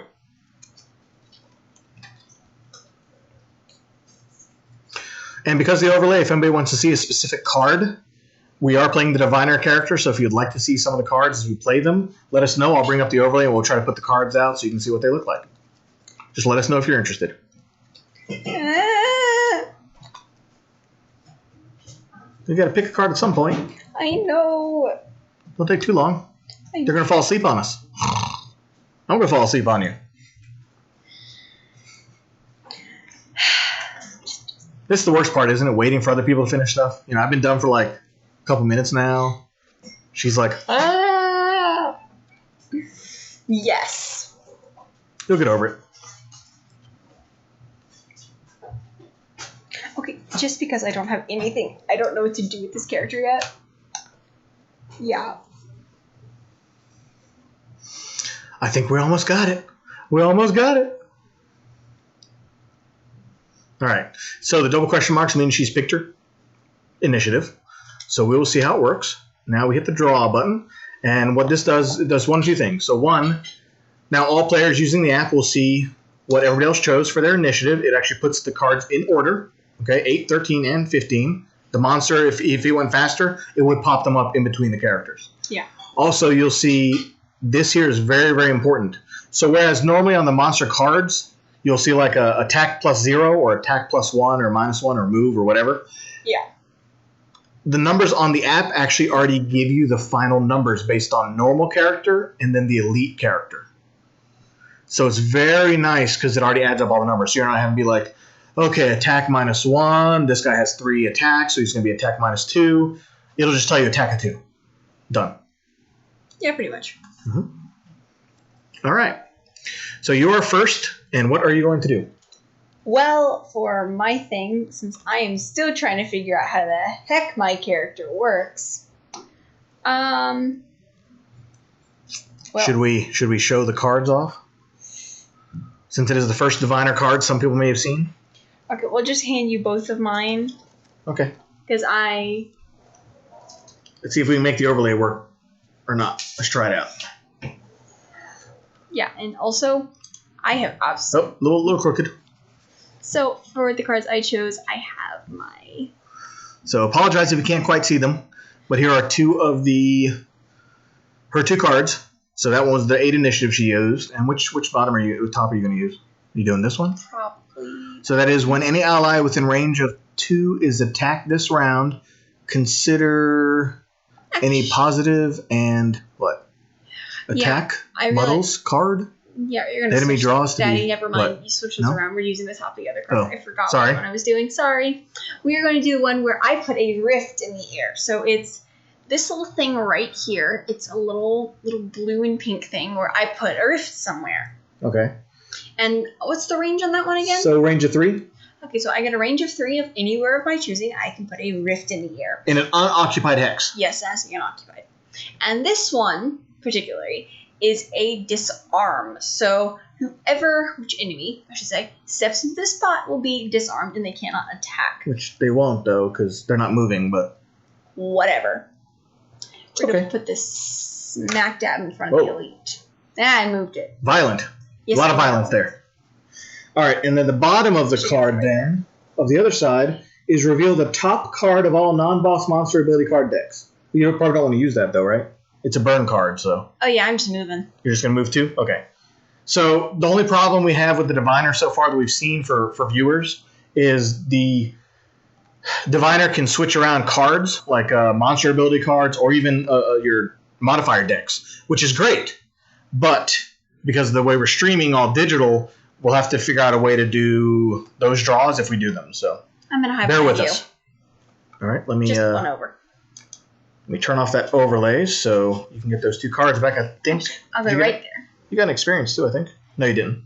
Nope. No, I did not. Sorry. Because I realized I grabbed this attack card, and then it was pretty much useless from where I was standing. That sounds about right. So that's about it for me. Okay. Since I learned that all my starting cards are mostly just support. Well, she's a support character, and I have cards that do support, attack, and heal. So we'll see how it all works. I have 3 attack cards. We're probably not going to show too many cards unless people really want to see them. Please put in chat if you want to see the cards we're using, just because it'll take more time up. I'll just explain what they are. But again, if you want to see them, I'm fine in putting them up there. Just please let us know. I'm planning on doing what's called a massive boulder. It's going to be attack of 3, range of 3, and all allies and enemies adjacent to the target suffer 1 damage. So I'm going to do that as my attack now. So I'm going to attack the elite right here, because he's 3 squares away. Because my character is this one right here, rock guy. So he's got a rift right in front of him. He does have a rift right in front of me, but I'm not going to move into it or anything. So we're going to attack 3, range of 3. Against the, what number was he? Number 3. Yeah. So I just drew a +0. So I do 3 damage to him. He doesn't have a shield yet because it's not his turn. He doesn't get his bonuses right here until it's his turn. So that shield only takes effect after I go, which is good. So I do 3 damage to him. So let us mark off 3 hit points of damage. 1, 2, 3. And I do 1 damage to the other 2 because they're next to him. So he takes 1, and he takes 1. Note for everybody, anybody watching, or anybody who will watch, the 1 extra damage that I do from here is not considered an attack. You don't draw a modifier for it, and it cannot be blocked with shield. So the monster or enemy will automatically take 1 point of damage. Yeah, pretty much. And my other side is a shield with a discard. I don't really need to use it because they're not moving, so I'm just going to skip that ability. Probably not going to bother moving either. I'll just stay where I am. I move so I wouldn't get attacked next turn. Well, we're not going to get attacked this turn. So in this turn, the enemy shields of 1. And, oh, I forgot to check and see. I did put, see, I almost missed it. I put Earth in the air with the massive boulder attack. And he shields, but nobody's attacking him after this turn. And he also attacks, but only melee range. They don't have any range, so they cannot hit either one of us. So we are safe. Yeah, pretty much. Okay, did you choose your new cards? Oh, we didn't do battle goals. See, I knew we'd miss something. See, we always miss something when we're playing. I mean, it's easy to fix. Like battle goals, you can fix if you miss them. Grab the top 2 ones and choose. That's okay, though. We only did the first round, so it's not too bad. So battle goals you're not supposed to share with your allies again. So we're not going to say what they are. All right, so that person's gone, that person's gone, that person's gone. So now we can do next round. Okay. So again, we have to choose 2 new cards. So bear with me. I'm going to take a little bit of time. Not surprised, she is slow, so what can you do, right?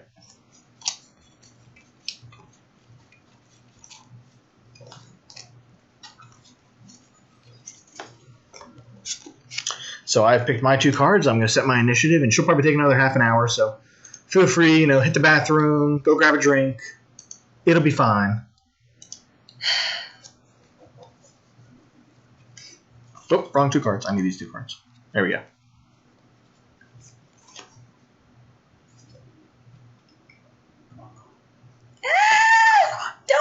arrest me! Don't arrest me! It doesn't help that it's a brand new character. Neither one of us have played yet. I don't know how this works. Okay, just because I don't know. Yeah, this will do. Just to annoy you, we're going to try one of my brand new cards. All right.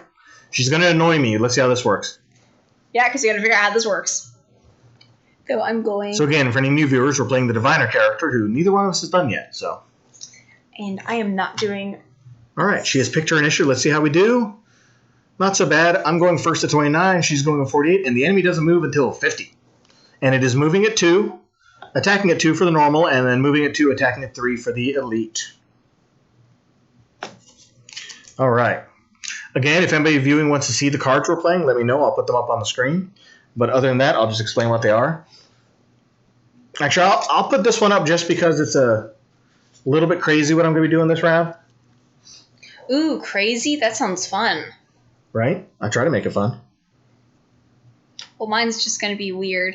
Just weird? Well, no one knows how this character works, so... Okay. It's definitely going to be weird. I could see that. So, you're going to bring it up? Yep. Working on it now. Sorry, we're working on a new screen here, trying to figure out all the settings, making sure we got everything right. Only problem with your character is the cards are green. Yeah, since we're using a green screen, the cards are green too, so they kind of are see-through. So I apologize for that, but doing the best we can. Ooh. So I'm planning on doing this ability at the top, which is an attack of 1, range of 2. It'll hit this cloud of enemies. Also, because of Earth being in the air, which I put in last round, it actually gets +1 to the attack. And it also muddles all allies and enemies in the targeted area. Nice. All right. So my plan is I'm using that card. I'm going to go ahead and move 2, though. Oh, your Rift's gone, right? I think your Rift is gone. Because only lasted playing in the last round. Nope. Does the Rift stay? Oh, yeah, you're right. It is a round card. Yeah. So the Rift should be gone now, too, we believe. Again, first time playing Diviner. If we're playing it wrong, please let us know. Because it is new. Anyway, I'm going to move 2, and I'm doing a ranged attack. However, it's an AoE, so I'm like attacking the door here. And I'm going to hit all 3 of these. I should not have a negative because I'm drawing 2 squares away. So I should just get a regular attack. It's going to do damage to all 3 because it's an AoE. And, of course, I drew a -1. So instead of doing 2 damage, I did use the Earth. Oops, wrong screen. If I use the right screen, it would help.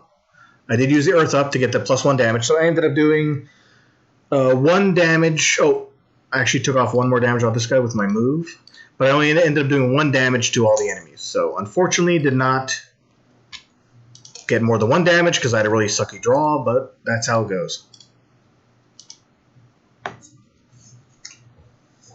I did, however, muddle them all. Yay, so at least they get disadvantage when they attack me right now. Or whenever they get to attack. Alright? Yeah. So I do get 1 experience point for doing that too. Okay, I have absolutely no idea how this is going to work, but we're going to try this card, Daddy. This is my card that reveals the top 2 cards of any attack modifier deck. Then I place up to 1 card in the bottom of the deck and the rest on top in any order. This is the reason why I said I have no idea how this is going to work. Okay, so basically, Dark's not in the air, so you can draw 2 cards, right? Correct. So which modifier deck are you going to pull? Do you want to do the monster deck, or do you want to do my deck, or your deck? You're going to choose which modifier deck. We're going to do my deck because I'm hoping for something good. Okay, even though you don't have a lot of attack cards, though. I'm doing an attack for once. So let's see, I get to reveal the top 2 cards. And then you get to put them back in any order. That's simple enough. Okay. I think she's done now. Oh yeah, definitely. What's your bottom ability? You're doing anything? Yes, I'm going to move forward 2 and attack with a range of 2. So we're going to move my character right here. Okay. And I'm attacking the elite. Okay. The elite's currently at 4 hit points. Yeah, I know. That attack of 2. And she's going to draw... A bless. A bless times 2. I killed it! So she does actually take down this guy. Down 4 hit points. And he is now dead. The fact that I killed the character. Gets pulled off the board. Ooh, where's the coin? We need we need coins. They're right there. Can you get it? Okay. I killed a character. I say this now. That is extreme for me. I cannot kill almost anything in this game. Well, I mean, I wouldn't say that. Just the diviner character, by the way. I think you said. Well, I mean, it had 3 main attack cards. Out of 9 of them, they had 2. I used one of my X's to gain another attack. That's all the attack cards I own. So yeah, Diviner's definitely more of a support character, so if you're going to use that, just keep that in mind. They do get to do some modifications to decks, though, like your modifier deck or even the enemy ability deck. So it could be useful when fighting certain people. You know, if you get to rearrange a card you don't mind to have on top and get to put one you really hate at the bottom, it could be useful, so... Keep that in mind. Yeah, I could rearrange a monster's ability deck so they don't have the really terrible ones. Yep. So let's continue on now. I forgot to check these off. Did you get an experience point for doing anything? No. No? No, I need dark in the air for that. Okay. And nothing goes in the air either. All right, that's fine. So Bandit Guard's turn. They're going to move 2, attack at 2, because we got rid of the elite. So which one's number 1? This one's number 1, so it's just going to move up 1 here. Attack me. And we actually have the monster pool deck down here. It got a -1, so I take 1 damage. And now the second one's going to move up here, and I'd say it's also going to attack me. Yeah, because you went first. Correct. I'm happy I didn't go any slower. And it drew a +1 this time, so now I take 3 damage. I'm already down to 6, although that's the same amount of hit points that she has with her Diviner, so... Moving to the next stage, they are now done with their movement. I'm sorry if this takes me a long period of time.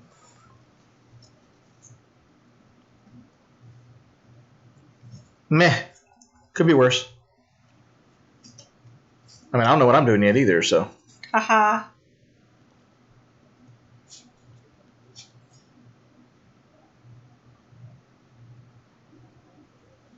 What? Huh. I know I had a card like that.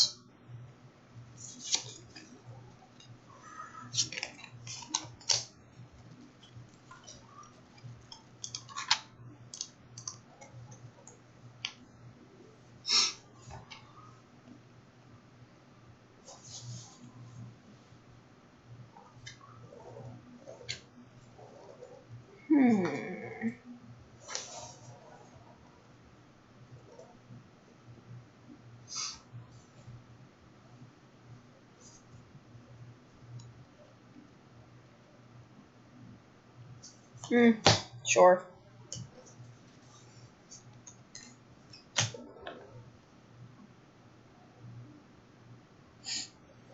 I'm ready.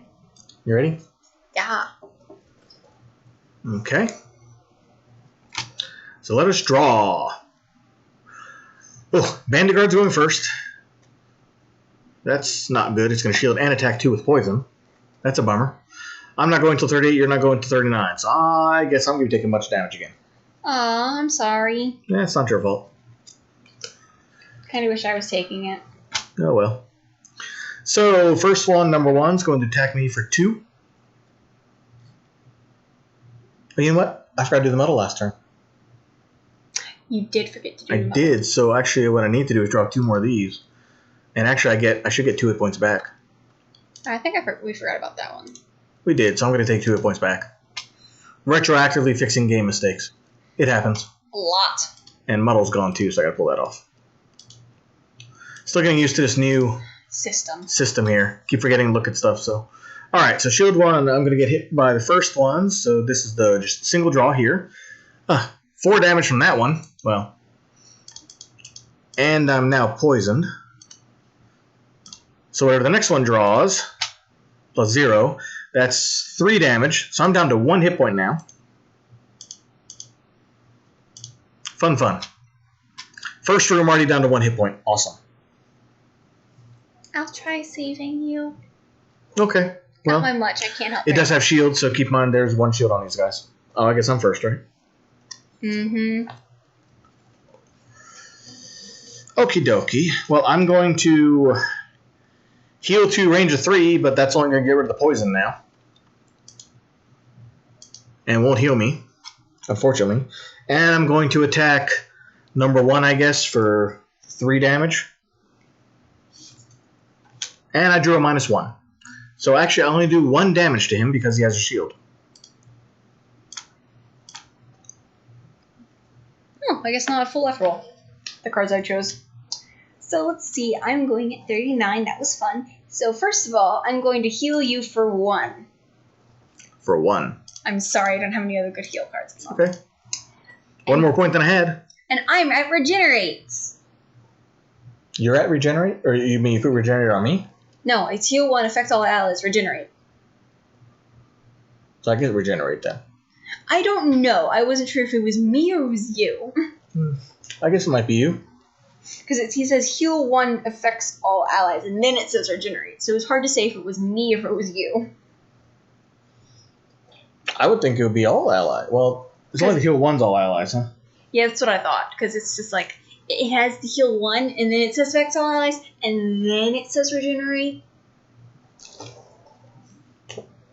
Yeah, Regenerate's still new to us, so we're not really sure. But it doesn't say Regenerate self. Yeah, it doesn't, so I would think it would be on... I think it could be either or. It could be anybody. For right now, the way it sounds to me is it just says heal all allies and then Regenerate. It doesn't say Regenerate self. So I guess I get Regenerate and you get Regenerate for now. Yeah, which... We'll just play it that way. If we're wrong, we apologize. But it also looks like with sun in the air. Well, light. Or light, yeah. And what else are you doing? Well, you probably should put Regenerate on yourself first. Before we forget that. And on me. Because we think that's the way it works. But I don't know if I count as an ally. That's the only problem. Since it's fixed. Yeah, you should count as an ally. Okay. Normally. And just because we are going to attack with 3 attack, bleh, attack of 3, range of 2, push 1. Bleh. You want to try kill number 1? Yes. Okay. Let's see what I get. So she drew a +1, so that's 4 damage. Yeah. -1 for shield is 3 damage, but So it's still dead. Yay! And nothing gets pushed. And then light goes in the air all over again. Oh, we don't need light anymore, so it's already in the air. So you're done? And I got a coin. No experience for you on that? No. Nope. Okay. So that turn is now over. Let's continue to the next round.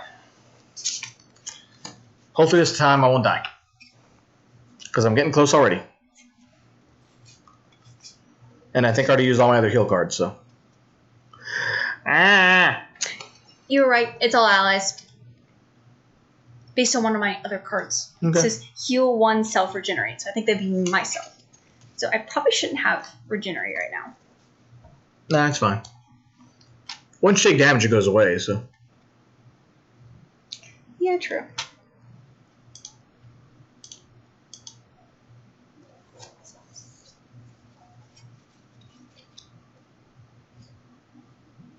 Is there any possible way you can go fast? No, not really. Okay, I thought I'd ask. That's the only problem with the Cragheart. Most of the cards are not fast cards. It's not like I'm the Scoundrel or the Mind Thief who have lots of low-level cards or low initiative cards. Okay, I guess I'll choose these 2. Put your numbers in. Let's go. Okay. All right. 25. Oh, that was lucky I go before the other guy. Good. I was hoping to do that. So you're up first. 25. I should have gone my other card. No. I should have. No. Nah. Don't hiss at me. Spit on me a little bit. Okay. Okay, what are you doing? Come on. So we are going to attack it for 2. Just the base attack. Because I can. Base attack of 2 to number 6. 6. Okay. He's the only one left on board. Base attack of 2. He gets hurt for 2. Gets hurt for 2. You did not kill him. No. I can't attack him anymore either. It's fine. What's your other ability? Well, it's normally loot, but since there's nothing around me to loot, that's 1. You're going to muddle him. Okay. And it's just muddle, so he gets muddled. Okay. It's not an attack, so... That's fine. It's normally a muddle, range of 3, attack, target 2, but there's not 2 people to target, so... That's fine. So you're done? Yeah, that's it. All right. No but experience? That should help you. Or anything? No. Okay. That should help you, hopefully. Will it? I don't know. We'll see. So I was planning on attacking 3, pushing 1, if I need to. So we will just push him or attack him for 3. And I drew a +0, so he takes 3 hit points of damage. So he dies. And he's dead. One thing I must ask. Yes. When does regenerate activate? Because I do not remember. Oh, at the beginning of the round, the player round. So I should get an experience or a health point back. Yeah, just double checking. Nope, you're right. Thank you. See, again, we're forgetting some of these rules because they're new, so bear with us. All right, so that monster's now dead. I still have my bottom part, which I guess I'll just use as a 2 free movement. Oh, we get a pull him off the board. We got a coin. Gonna head for the door? I don't know if I really want to open it this round. I don't want you to either. So why don't you just move me 1 closer to the door? And I'll get a coin. Money, money, money. Yeah, I don't want you to either because they still start swarming in. Right. In all honesty, I wanted a long rest, but I don't think I'm going to. No, I'm not going to either.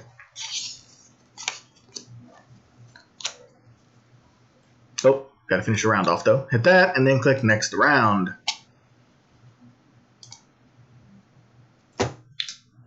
Put 1 damage to me. Why? I absolutely refuse to get rid of that. Okay. I wonder if you would lose your regenerate then. Probably. Yeah, probably, huh? Well, it's any damage, right? Yeah, I think so. That's what it said. It said if your figure suffers any damage, the regenerate goes away. Oh, I can stand losing this card. Well, that's nice. What, did you do, short rest? Yeah. Or did you do long rest? Guess you didn't need to. No, there's only like 3 cards in my entire pile, which I don't want Okay, so do you know your 2 cards you're going to go with? Oh, give me 1 second. Pew, pew, pew, pew, pew.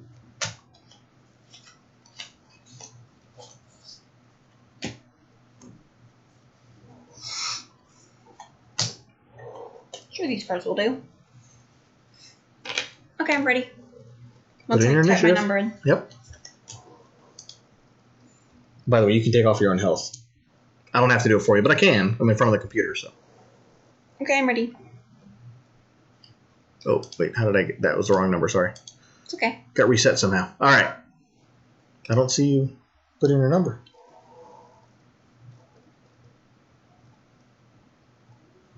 Oh, somehow. Okay, there you go. I think you tapped on me. You That tapped would on me is what explain. happened. That's why I was confused. I was like, how did mine become 8 all of a sudden? I didn't have an 8. I thought I did something. Now gain your health point back.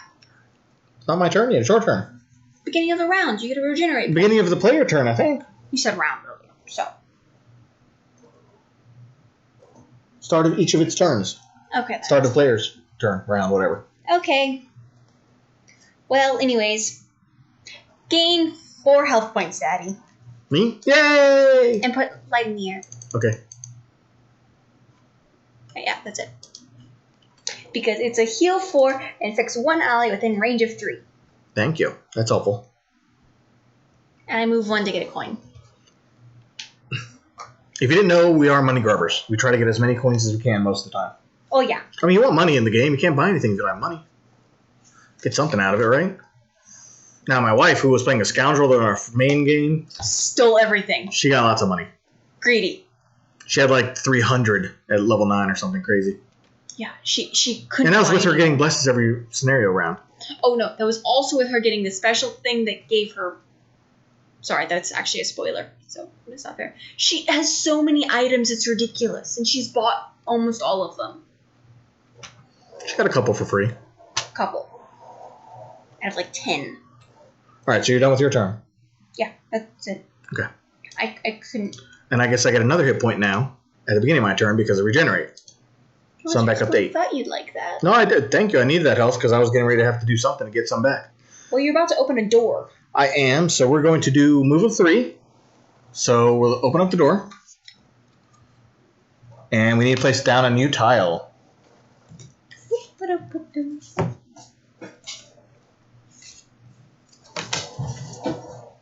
So again, for anybody watching, we're not doing the whole level at the beginning. We're just kind of showing the rooms as they open. I'm back. Okay, there we go. And Put we the get door a back room door open. And can you put a door token right there? You're also standing right there at the moment. Yes, I am. Thank you. That's the right token. This one, I think. Is that the right orientation? It's just upside down, Daddy. So we're going to switch the view real quick just to show you more of the PDF here so we can kind of unlock the next room. So now we have this room to deal with. So we have 2 more guards. We have 2 traps we have to put down. Thought I grabbed the traps earlier. Where'd they go? They're right there. Oh, you already put them down. I didn't see her grab them. So 2 of the regular guards go back. We're here. And right there. No. That's an archer. Oh, wrong one then.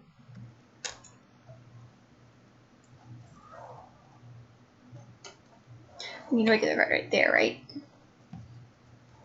Yeah, so this is what we have in this room. So we have, for 2 players, we have the 1 elite archer in the back, and 2 guards come back right up here at the front.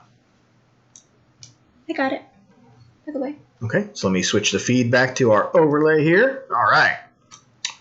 So now I'm here. I'm a couple squares away from the guard. Now what happens is, because the guard showed up, and the archer showed up, that's interesting. The room unlocked. Oh, you added them? Yes. Thank you. I wasn't paying attention. I missed that part. You'll get over yourself. So is there anything else I'm missing from this room? Anybody else missing? I don't think so. Although, okay. I don't know if that's correct. Hold on. You know, I think I set the other one to 0. I did. That's fine. We'll just play it 0 just because I already actually set that one to 0. Okay. Screwed it up earlier. That's fine. Well, whatever. So you got 1 there, 1 and 6. Okay. So again, we have number 1 guard here. This is number 6. And this back here is and that's number 1. Elite. Elite. Okay. It's an archer. It is an archer. So let's see if we can beat them up. So I still have... I moved 1 movement so far. I have a movement left. But I don't know if I'm going to move anymore.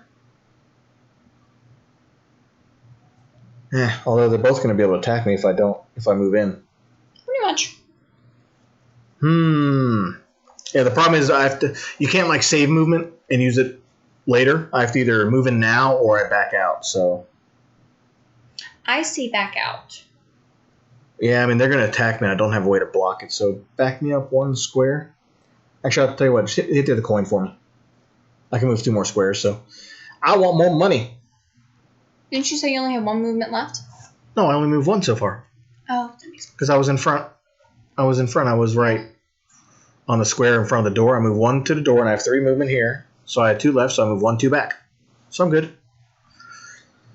And since I don't have enough range to hit anybody, because I have to hit within range of 3, I'll just not do my top action. Wait. What? Guard goes before you. Wait. No, I opened up the door. I finished my turn. Yeah, I realized. Now the guard goes, because I'm done with my turn. Now the guard... Oh, that made the guard go away. Interesting. That's okay. So the guard will move up 2. Both guards will move up 2. Sure, that works. And the archer is attacking at full range of 4, so he doesn't move. He can't hit anybody. Correct. So we're good. So that was interesting. When I finished that turn, the bandit guard went too. So I guess we got to backtrack in the app a little bit. Did not know that. All right. So we finished that one off. It is now the next round. I'm going to get my cards ready because you know how long it takes me. Like days? Correct. All right. So I'm going to have to short rest now because I do not have any cards left. Well, I have 1 card left. Are you going to try to move in? I mean, I don't know. I don't have to. I say you should probably move in. Okay. I can try to move in. And I'm going to try to go early. Like before me or? Trying. but I don't have many of my low cards left, so that might be as fast as I can go. So you want me to go after you? Is that the idea? Preferably. So, yeah. So not late enough that the guard goes before you, but I'll try. yeah, we can try this, but that's all we can do.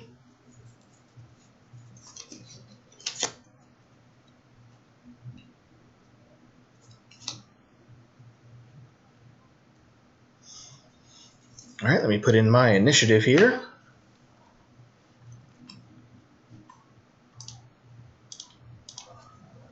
Don't look at my initiative. Oh no, I was seeing what element was in the air. You can look on your screen right there. Yeah, I realized afterwards. Now we'll do this because I want experience point. Okay, are you done? Yeah. Put your initiative in. And we can continue the round. Okay, I'm done. All right, we are drawing. Ah. Oh well. Well, I had to do that or I would have been going after the guard, so. True.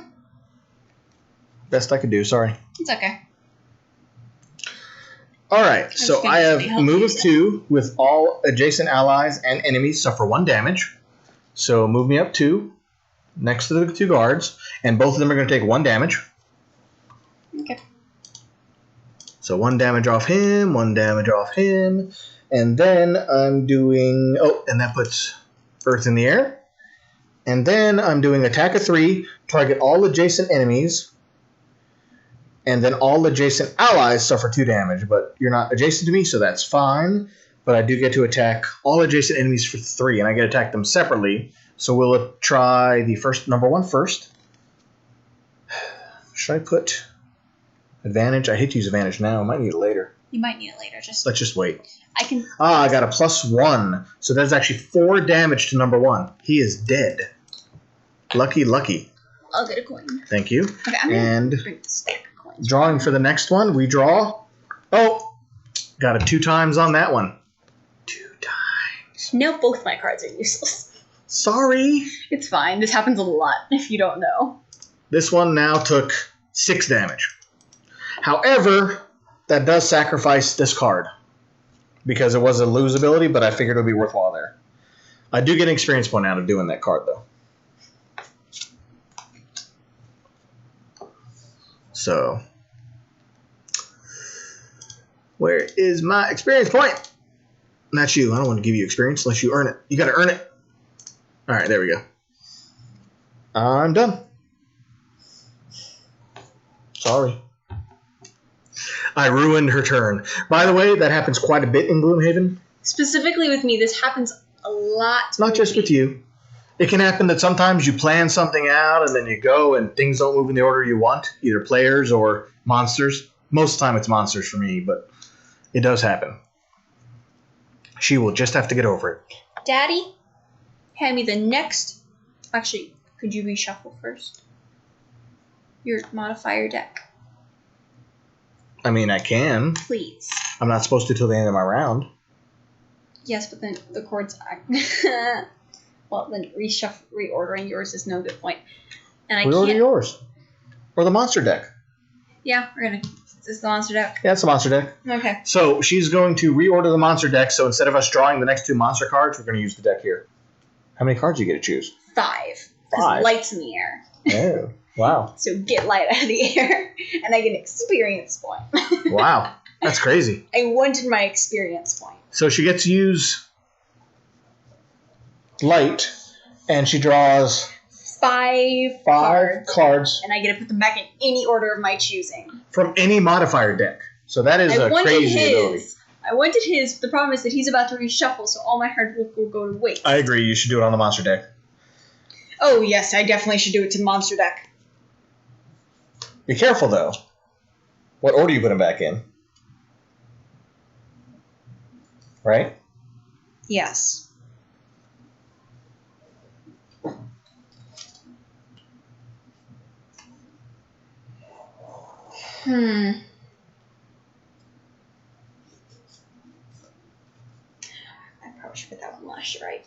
Well, not last, but in between, like right here.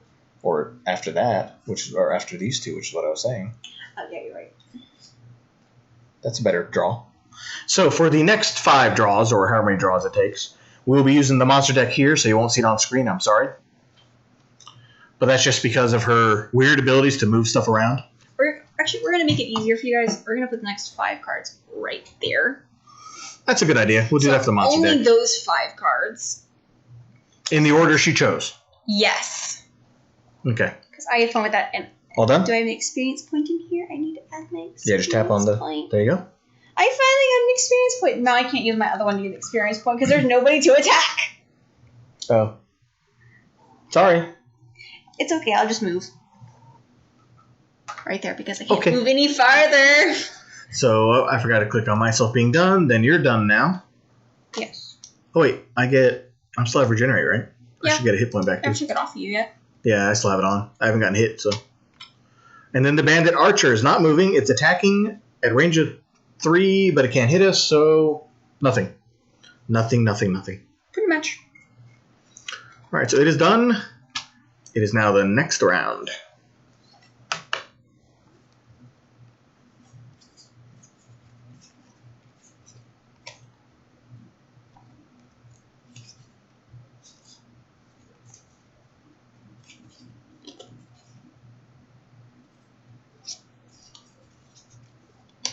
It's a very odd card. Is it? Yes.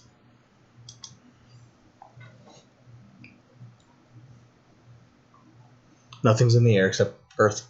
I know, I realize that. We gotta look at the app on the phone. You don't want to cheat. Yeah. Stop cheating. Look at my screen, cheater. I forgot! Cheater! That archer just not having any luck, is it? It's just sitting back there, like, shooting blank arrows at us. Like, oh! It's also cheater, pumpkin eater. Forgot that part. I didn't forget that part. Well, you didn't say it, so... I didn't feel like saying it. That's your fault, then. Not my fault. Done? Probably... Wow. Out of all the times you played so far, that sounded really bad. Probably... I can't even do it. I can't even go that high. Probably... So I'll hurt myself if I try, so... Oh, the bandit archer goes first. Okay, moves. That's a good thing for me. I don't know so much for you. Well, let's see. He's going to move 2, attack 2, range of 4. Oh, he can't hit me. I'm 1 out of range. Yes. I'm so happy he goes before us now. Yeah, I know. That was lucky. Good, because I still went before you, like, barely. All right, so at the beginning... Oh, so he's done because he can't do anything. He did move closer. And now it is my turn. I will get a hit point back. So I'm back at 10. Thank you. That regenerates nice. If we played it correctly, I hope we did. I'll have to look it up afterwards to see. I probably wasn't supposed to get it. No, it didn't help you any. Nope, I was already at 6. You're already full. All right, so... Oh, I forgot we could have just put our coin on here. Oh, yeah. I forgot about that too, actually. Good idea. I got 2 coins earlier. Whoops. Oops, sorry, that was me. Stop doing that. 2 coins. Yeah, that's right. I keep forgetting we have the digital app now that we keep forgetting about. So we're still learning. We'll get there soon. All right. I'm going to do attack 2, range of 5, and it was going to have an immobilize, but I'll go ahead and cast it. It'll last till the next turn at least, so that'll be nice. Yeah. So I'm going to, oops, meant to click there, immobilize him. By the way, even if you draw a null for, I forgot to shuffle. Hey, had to shuffle my modifier deck. Bear with me real quick. If you draw a null out of a modifier deck, you don't do any damage, okay? However, any modifiers that you were using, like a muddle, a stun, disarm, whatever, poison, those still get applied even if you don't do damage. The only thing the null does is not let you do any damage to the enemy. All it does. Yes, all the effects still there. All the effects still apply. But if they're poison, even though you did no damage, you wouldn't do extra damage. You just still wouldn't do any damage. So. Yeah, much. And I drew a -2. Like, null is pretty much just missing them. Well, my attack was damage 2, and I drew a -2, so I did no damage. But he is still immobilized, and I still get an experience point because I use Earth. That's a pretty good range on that card. Yeah, it's good. I like that it has 5 range. It just sucks when you miss. Or not miss, but when you do no damage. Yeah, pretty much. Well, I think you're done, right? I mean, I can move. Do you want me to move to him? Or move closer? I can move me up 1 square. I guess I'll get another coin.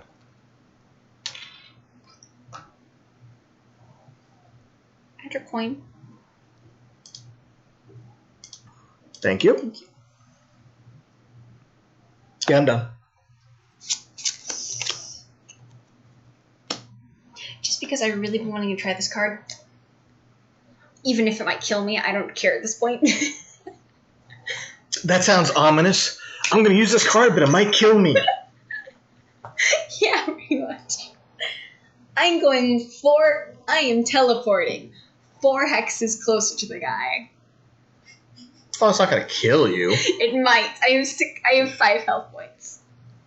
So it's this be 1, 2, 3, 4. So I go from here to here. Okay. Yay, magic. That's how it works. And Daddy, light goes in the air for the next attack I'm going to use. Well, you can put it on there. Why aren't you doing it? You have an app? Because I'm attacking. No, but I mean, you could put it on the phone. Yeah, I know. Oh. It's attack 3, range of 2, push 1 ability.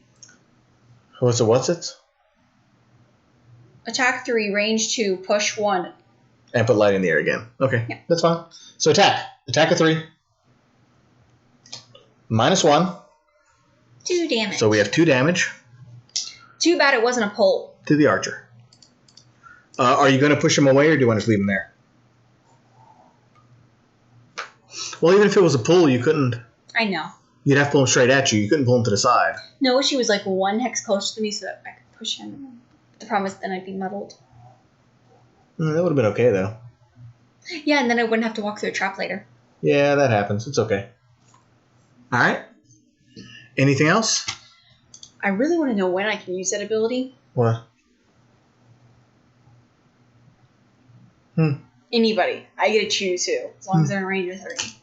I guess it's a good thing, but the problem is the enemy also gets invisible. All right, so we have finished that round now. So it is now on to the next round. I only have 2 cards left, so... Well, I guess yours is an easy choice. I don't know if they do, but we're just going to go with it. Man, you moved it further away now. It's going to make it harder for me. Thanks. Gosh. Too bad for you, then. Pretty much.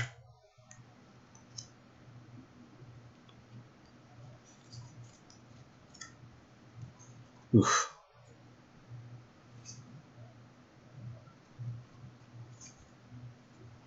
Hmm.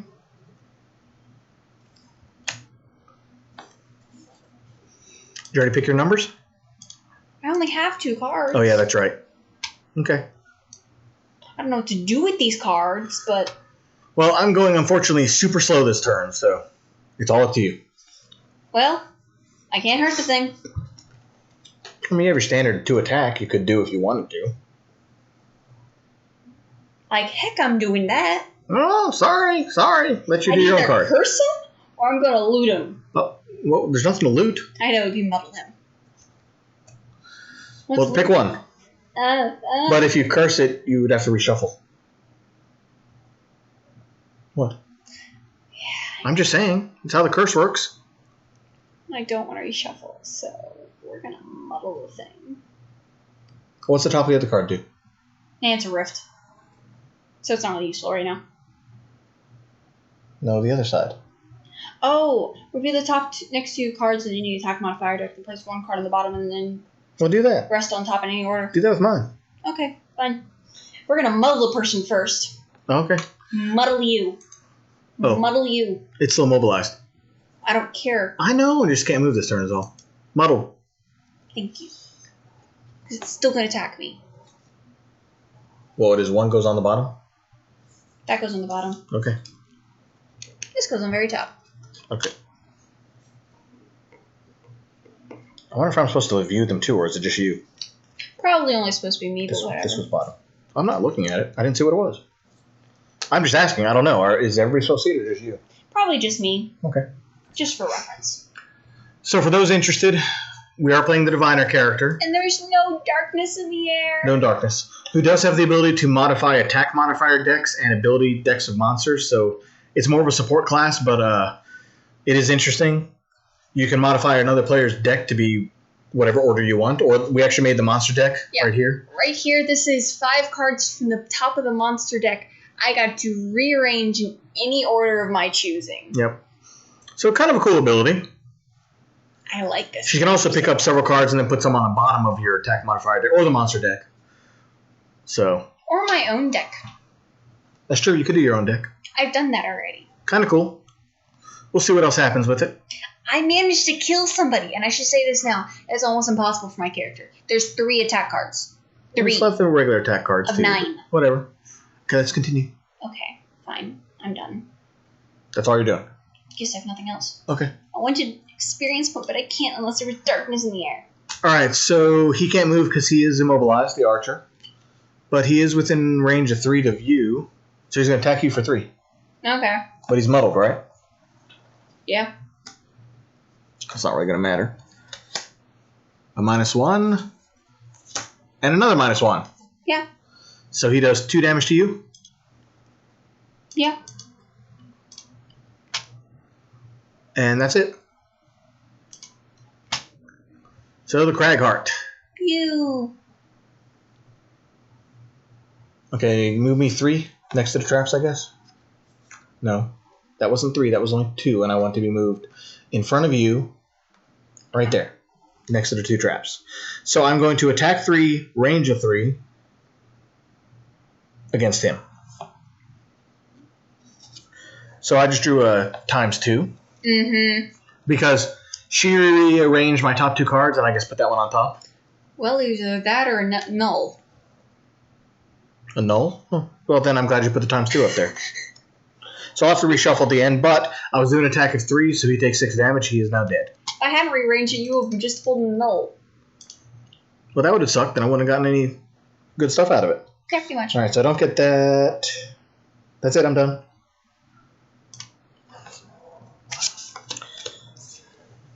This guy's dead.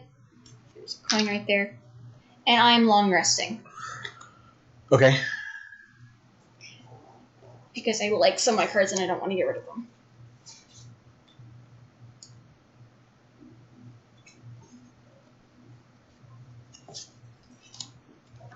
Alright.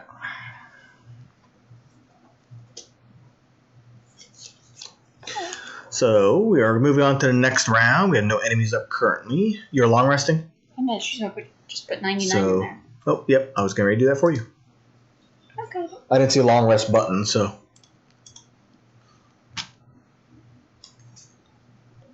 So I'm going with 41. She's going at 99 to long rest. And I'm doing a move 5 with jump. And immobilize all enemies I move through. I'm not worrying about that. I'm jumping over the traps to avoid them. Oh, I'm just going to teleport them So through. 1, Teleport 2. them through there. But you can't, because you can't, I guess you could teleport to a door. Well, You can't teleport into an unoccupied room. Correct. So we're going to open this last room. Then I just can't move back. That's the problem. And you know what? We don't need the big board anymore because we finished that room. So let's just move this stuff. Just going to put it in for there for a minute.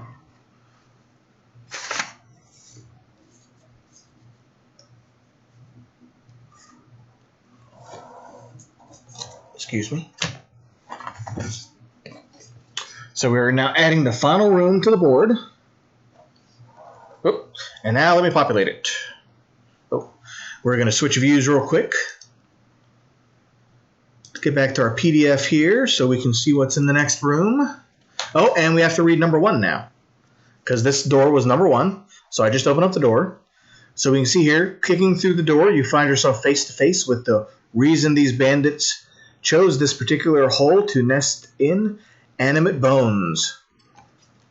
Unholy abominations of necromantic power. Nothing more to do but lay them to rest along with the remainder of this troublesome rabble.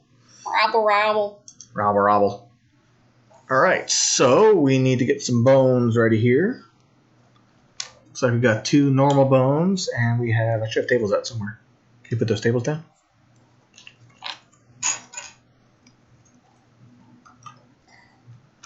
Here's the 2 bones. You can go and add the numbers in. It looks like we got 2 regular archers, a chest, and some coins. I'll get those 2 archers in, please. Okay.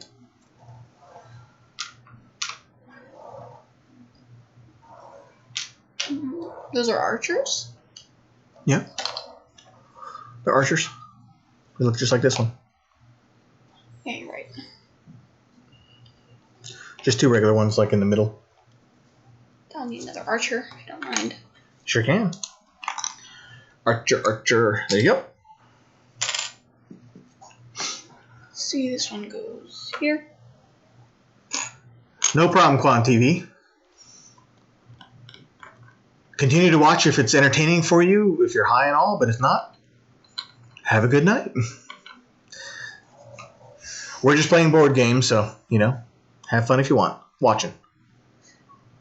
Mm-hmm. All right, so that should be everything. I think so. So let's switch back the other view real quick here. Get back to the overlay here. There we go. I'll start getting them inputted. Oh, I got to put in, yep, thank you. Let me place the door. Where'd the door go? Oh, door's right here. So now we have an open door here, and I'm sitting there. I still have 3 movement left. Not sure I'm going to use it yet or not, though. Let's see what the monsters draw. Because as soon as you open up a door, which we may not have explained actually in the rules, which is probably a good thing to bring up now. Whenever you open a door, the monster cards are immediately drawn, and if they go before you, the person who opened the door, you still get to finish your turn. They do not get to go just because you open up the door, okay? You still finish off your turn, and then the monsters will go next. So the unfortunate part is if somebody's after you, they would have to get stuck with taking attacks from monsters, possibly, if they're going slower than the monsters. In this case, the Living Bones is going to move at 20, so it will move, attack, and heal. And they have 5 hit points. Probably not going to be able to kill it with anything. Nope, it's target 2. And it's a shield of 1. They don't have a shield. And bones do. Oh, you're right. That's weird. Makes sense to me. Oh, no, we have them the wrong type. Hold on. We had set the other ones to 0 by accident. I didn't have time to change it. So we actually should set them all to be the same level. So technically they're level 0. Instead of 1. Because I didn't think he had a shield, but yeah, that's better. We accidentally played on easy. I wasn't paying attention when we first set it up, so. We're just going to continue playing it on easy. Well, we'd already stuffed the other one on easy, and I didn't want to change it to harder in the middle, so we're just going to leave it on what we're on right now, just for ease. But I'll make sure the next time we play on their appropriate level, so. Okay, so it's their turn now? They have a movement of 0? Stop. I still have movement left. I have moved 2. I still have 5 left. I'm trying to decide if I want to do something or not. Because I can actually attack. Ooh. But I'm trying to decide if I want to or not. So, wait, these 2 are next to each other, right? Yeah. I have to move all the way up to there to be able to hit him.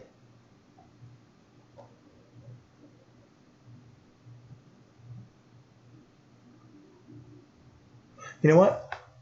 Can you move me on the other side of that skeleton? Because I can move 3, and I got jump right now, so. No. Past the table. Like right there? That'll be 3 more movement, right? Yeah. 1 on the table.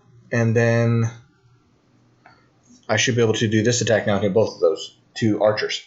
Yeah. Okay. So I'm doing an attack that gives me an AoE attack on it. So I get 3 attack range. So I'm going to be doing that. 3 hexes. 3 hexes. And I didn't actually go through him. It's not going to matter. So this card I lose because I get an experience point. Do that now before I forget, because I will forget if I don't add it. Okay, so I did my movement. Now I'm going to attack a 3, range of 3, and disarm both archers. And put wind in the air. And gain 1 experience for each enemy targeted. Yes. I'll get that done for you. Thank you. And since this is an AoE, I just draw 1 card. And it affects both. Affects both enemies, yeah. So unfortunate if I draw null, but we'll play it with whatever we like. So. No, unless you have something like a target 2, which allows you to target 2 different areas, and it's both of them 2 different enemies. 2 different enemies, and they're both AoEs. Mm-hmm. Then that's 2 separate attacks. Yeah. But that's kind of a rare occasion for that to happen. Nope. Flipped it over the wrong way, saw the bottom card. So we're shuffling a little bit more real quick.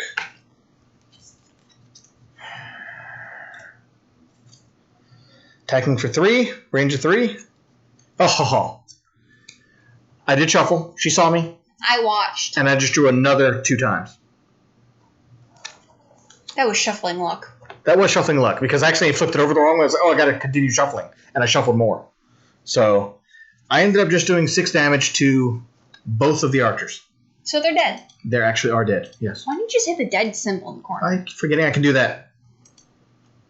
There we go. Dead. Dead. Instantly killed them. Fine, they're dead. Coins. I know. Coins. I know. Sheesh! Stop yelling in my ear. Coins. Don't whisper in my ear either. Well, you told me not to yell. I gotta do something. Okay. So now I'm done. I can't click my box, so that's all gonna go weird. Actually, I get 1 experience point for each enemy targeted. So I gain 2 more experience points. I know, I just put it in for you. You did? Yes. Oh, thank you. I wasn't paying attention. And unfortunately, I do lose that card, but I would say out of everything I could have done, that was probably the best outcome. Oh, yeah. So now these guys will move 0, attack 1. So essentially, I'm going to get attacked by the number 2. Yeah. Is going to attack me for 1, and we still draw that deck on the board. Can't really see it now. So we're drawing this card here, and it's a null. Yep. So that gets reshuffled. So we stop using that little deck. Yep. We will now go back to the digital tile. Because once you get a null... Was it this one? Yes. Okay. Once you get a null, you have to reshuffle. We probably need to shuffle that. I know. Just in case we need to use it. I will. So he did not do any damage. He does heal, but they're full health already, so nothing happens. They're done. And now you did a long rest, right? Yep. So are you doing anything else? I get heal for 2. You get heal for 2. So we'll add that in now. Heal for 2. And did you already pick your card to go away? Okay. Oh, wait. Yeah, I already have. It's right over there. Okay. Right? So now you're done.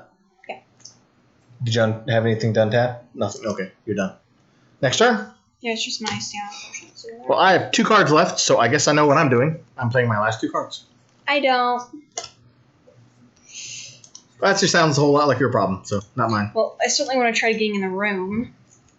That'd be probably a good thing to do. You know, we forgot to read the intro of the mission, I realized. We did. We did.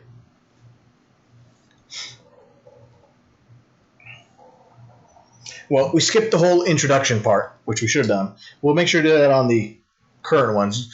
Basically, to give you the quick rundown, we entered into a bandit den called the Black Burrow, and we have to kill them. Or Black Barrow. And we have to kill them. That was my fault. Completely forgot to read the thing.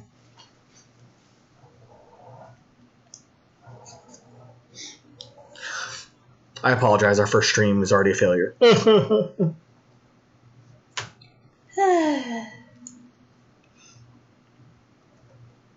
That's not true. We've done other board game streams. We already did a Resident Evil 2. Like a week ago. That went pretty well. We'll do more of that game too, but right now we're still doing Gloomhaven if she ever finishes. Traps hurt. Traps right now we ended up playing on 0 by accident because the app, so it's 2 damage for traps. Thank you. Mm-hmm. Just because I really want my experience points. Okay. All done? I'm ready. All right. She got an 8. Oh, wow. The Living Bones is going at 25, so before me at 46. The Living Bones is going to be moving at 3, but attacking at 0. So as long as it doesn't draw a positive card, it won't do any damage. And if it draws a times 2, that's actually great right now, because no damage. Really? Because it's attacked for 0 right now. Oh. Well, that's just because I want experience You're points. up. What are you doing? But Dark in the air. Oh, scary. Dark in the air. Doesn't do much, but still. Okay. So any attack... Oh, wait, I need to move first. Okay. Take the dark out of the air, please. What- Actually, what- I can do it. Okay. But I just don't want it so it's there, because it's not supposed to be there yet. So first of all, I need to teleport into the room. Okay. It's 4 hexes from me. So you said I could teleport through walls, right? That's what it said. You can teleport through walls, so I think just count the walls as a hex. Okay. 1, 2, 3. Because Okay. I'm not crazy enough to get any closer. Okay. Okay. Any ally within range of 2 that is attacked this round, consider any positive and ×2 damage modifier that enemy draws is to be a +0. And then dark goes in the air. And I get 1 experience point. I just want the experience. Your turn. So it's a -1, or what is it? Becomes a +0. Oh, +0. So any attacks targeting you this round from any enemy, if it is a +1, +2, or a ×2, it becomes an immediate +0. That's a pretty nice effect. But you have to be in a range of 2 for me. That's the only Well, problem. I'm in range of 2, and they're getting ready to attack me, so we'll see what happens. Oh, I gotta shuffle again. I keep forgetting to shuffle. Yes, you do. Yeah, it happens. I've only had to use 3 cards in my entire deck. So. Excuse me. All right. Do you want to take care of Living Bones then? Living Bones? Oh, yeah. Whoop, whoop. That's not got that card I was trying to put in there. Well, since one of them's not going to move. Why? They can both move. They're just not going to attack. You didn't do anything to immobilize them, right? They have move of 3. Yeah, I know. So why? One of them one isn't wouldn't move. going I to see what you're attack. saying. I see what you're saying. Yeah, sorry. Because it's already next to me. And the other one will head towards me. Number 6 will head towards me. Yeah, because it's the same distance. It's still 2 squares to get to either one of us, so I would agree. And since I'm the higher initiative. Yeah, I would agree. So if it kills me, whatever, I don't care. It can't kill you. It's attacking for 0. True. The most damage you can do is 2. Correct. Yeah, wait, so we need to get... I guess for you first. No, it's me first. Is that the...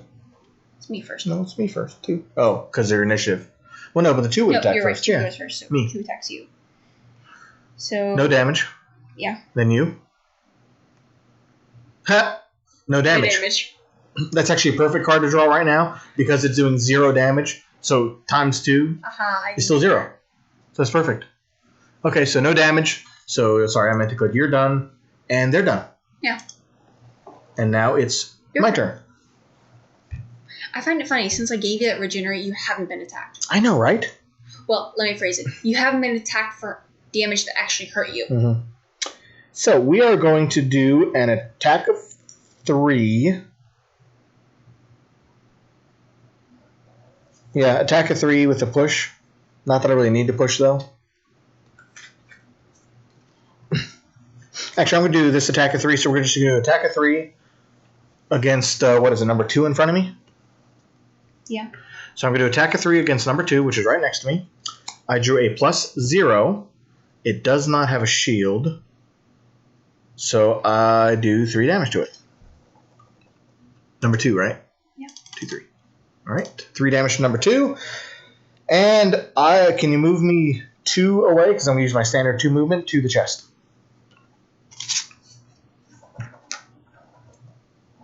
And I get an experience point for that. Are you adding that for me? No. I got it. Okay. Now, the rules for treasure. When you get a treasure chest, you open it up immediately. But you cannot use any items if it's a beneficial or any item at all until the end of the scenario. But the chests could have, like, you could take damage from them. You could get money that you would get immediately or such like that. Get poison shot in your face. So this is chest number 7. And chest number 7 is a random side scenario. Oh. So we get to take the side scenario pack of cards, look like these. Might be upside down. Yeah, it was. And then we will shuffle them up and pick one of those at random. But while I'm doing that, we might as well just keep playing. Yeah. So that ends my turn. And now to pick... I am out of cards. I guess I'll short rest. I got plenty of hit points.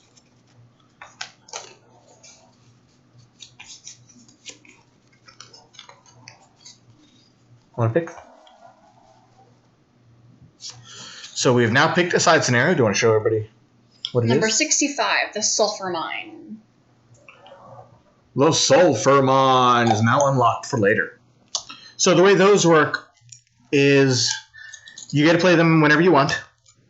There's no rush on them. They're still part of the campaign, so you can play them at will. They're generally side scenarios, so they don't have an effect on the overall story. They're just kind of individual adventures you get to play. You know, get new items maybe, level up some more, maybe you need a monster type in there for your personal quest, yada, yada, yada. So Yeah, pretty much. Here's pick one at random for me. What'd you get? Yeah, I can lose that. It's fine. All right. Now I'm behind. Haha. Or something like that.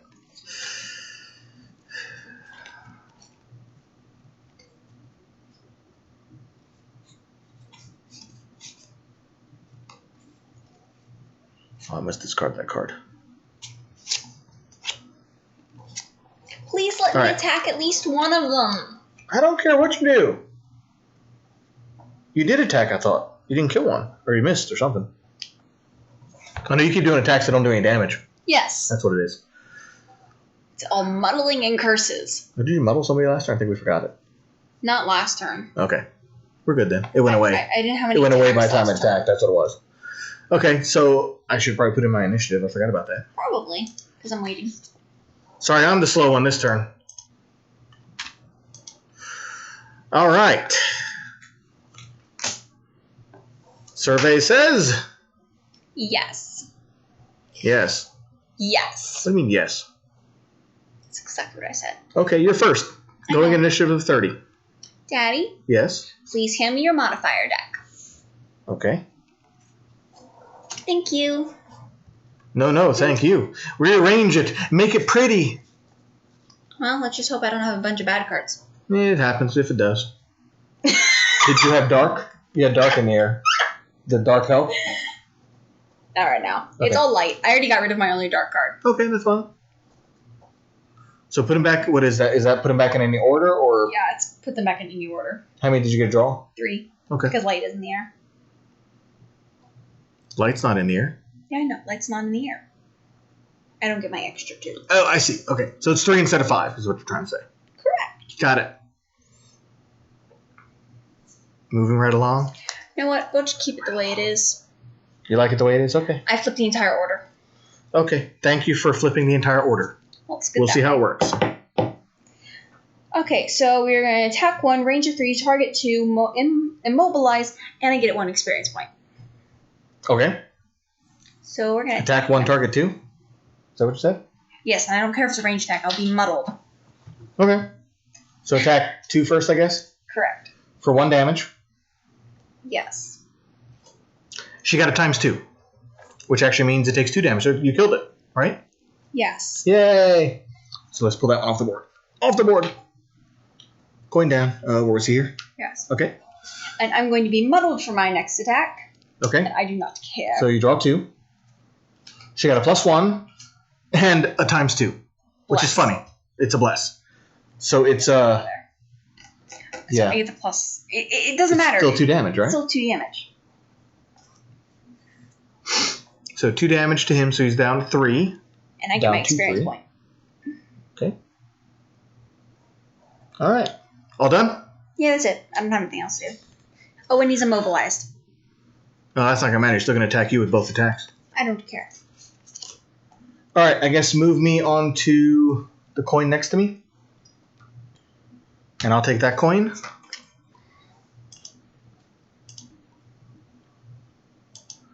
And I'm going to attack 3, range of 3 against the other one.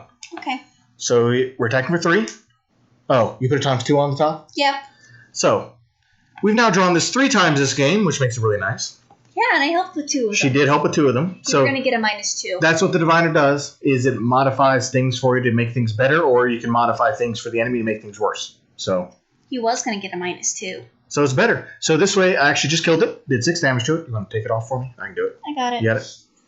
Kill it. It is now dead. All the enemies are now off the board. It got a coin. Since you went first, that's actually the end of the scenario. So at the end of the player round, since our objective was to kill all enemies, the game is actually now over. We have now finished. So now I have to do the end tally, which we'll go over a little bit. This is kind of part of the rules overview. And then go from there. We also need to read the scenario print, so let me switch screens here real quick. Back to the PDF window.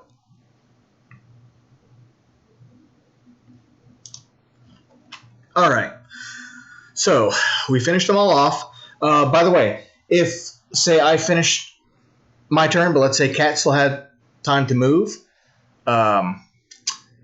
she could actually still gather coins and gather stuff in the game during her turn. It doesn't end immediately during my turn if she still has turns after me. So any players who have turns after the player who finishes the scenario can still, pick up a coin or two if they can, get a missing treasure chest if they missed it, or try to complete an objective if they have the ability to. So just something to keep in mind when you're playing. It does not end immediately. It finishes at the end of the round. Ooh, can we tell them if we got our check marks done or not? Before we get to the end of the scenario? Well, let me read the conclusion, then we can do that. Okay, fine. So we're going to read the conclusion. So, with the last bandit dead, you take a moment to catch your breath and steel yourself against the visions of living remains, ripping at your flesh. Your target is not among the dead, and you shudder to think what horrors still await you in the catacombs below. 2. So now, we have the ability to go to the Barrow Lair, level number 2. Party achievement was? Party achievement of first steps. Yeah. So we did not get any extra money. We did not get any extra experience from this or any items or any other achievements. But we do unlock the next scenario, number 2. So we'll do that. Probably not tonight. We've already been playing for like 3 hours. So we'll end here for the evening. But then we're going to do the end of the scenario checklist so we can help people playing the game to make sure they do everything right. As we already missed a few things, but hopefully we caught up everything. So what was your end battle goal, and did you finish it? Surprisingly enough, I did. Okay. I got... I'll show the camera. All right, put it over here. So put on the overlay. Yeah. Let me switch views here. Kill one or more elite monsters during the scenario. I killed one elite monster at the very beginning. One of the only kills I got. So I'm happy. Sorry, we got a weird little visual thing going on there, but kill one or more elite monsters during the scenario. I did manage to kill one. And then mine... So I got a check mark. Was Purist. Use no items during the scenario, because I did not ever use my eagle eye goggles. I was trying not to. I was tempted twice. I almost used it twice so we could kill the monsters, but I decided against it. So that actually allows me to get 2 check marks towards the 3 I need for unlocking a perk. I didn't have a reason to use mine. My potion is, during your turn, recover up to 2 of your discarded cards. You could have used that. I could have. There was no point, though.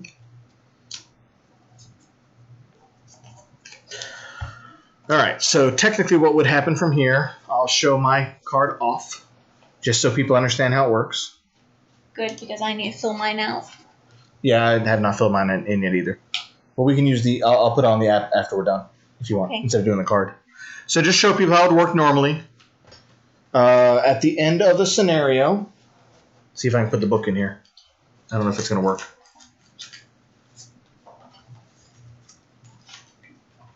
You can't really see it? Sorry, let's try... We'll just read it. It is in the back, on the back of the rulebook. But essentially, we ended up playing by accident on level 0. So we'll make sure to play level 1 because that was a little bit easier than usual. Although I still almost died in the first room, but that was just bad luck. Yeah. So level 0, we get 2 gold per token. And traps did 2 damage. We get 4 extra experience points. So essentially what happens is, on your sheet here, when you're tracking at home, you would have your name at the top, your level. You'd still be level 1 because we didn't get that much XP. but you would fill in the total XP here. So for my game, what was my total of XP? You have 7 in here. I had 7. So I got 7. So actually I would have gotten 11 XP. So I marked down 11 on my sheet. When I reach 45, we got to go to level 2. For gold, how many gold did I pick up? You have... 5? 4? You weren't... Oh, you have 4. 4. So because gold's worth 2 each right now, I would have gotten 8 gold during that scenario. So not enough to really buy anything, not enough to really do anything, but I do get 8 gold. You did better than me. That's true. So what did you get? I have 7 experience and 2 gold altogether. So you got 7 experience. I got you. So 2 gold, you only got 1 gold piece? Yep. 1? Oh, wow. So she got less money than I did, but that's okay. I didn't wander around. You would fill in experience here, gold here. This is the list of all your items you have that you unlocked. You would also mark any perks, check marks you got here. And then once you got 3, you could then unlock one of these. I can't wait. And again, when you level, you also get a free perk you could add in. Let me point out 2 of the perks. My card here at the very bottom, I have ignore negative item effects. So for me, if I got that armor we saw earlier in the book that actually has negative... Do we have a picture of it? Can you find it? That actually gives you negative cards for using the item. Second, here it is. Here it is. So let's put that on the overlay real quick here. So at the very bottom of that card, right here, don't want to use, I shouldn't point my middle finger, excuse me. So we have ×2 down here, the very bottom, right? So that means I would have to normally add 2 -1 cards in my modifier deck if I put that card into it as an item. But I don't need to use that. If I got the ignore negative item effects, I would not need to add any negative cards into my deck. So for the Cragheart class, that is a pretty good thing if you're going to use a lot of items that are the -1 items to use. So definitely something to look at if you think you're going to be using a lot of items. Also, the one here at the very bottom, ignore negative scenario effects. I will say there are a lot of scenarios that make you add like curse cards in the beginning, you take damage right at the beginning, you do some other effects that can cause problems for you, or at least make things tougher. So definitely something to look out for. So people normally just have a normal ignore negative scenario effects, but apparently the diviner has a special thing where it's ignore negative scenario effects, plus I get to add 2 +1 cards. Also, all of mine are pretty more variety than you normally would see for cards like this. Normally it's such as you get a redraw, or you were able to put an element in with another redraw, or pretty much anything else. These are pretty random from what you normally see. You normally see like 1 or 2, unless they're elements. Then elements have like their own section, but still. Yeah, she has some interesting perks. It looks like they're more than the average player card. Well, the normal thing is that normally some of them have like 2 or 3 per section. Mine has there's only 2 different things on my entire list that are listed twice, and then everything else is listed once. So funny thing, I just looked between our 2 cards. You still only have 15 boxes. Yeah. It's still the same number of boxes for the character. Mm-hmm. Just because of the length of them. And yeah, she does have some quite varied cards. So it'll be interesting when she starts adding in more of these, see how it actually works for the character. Wow, I got a +3 card.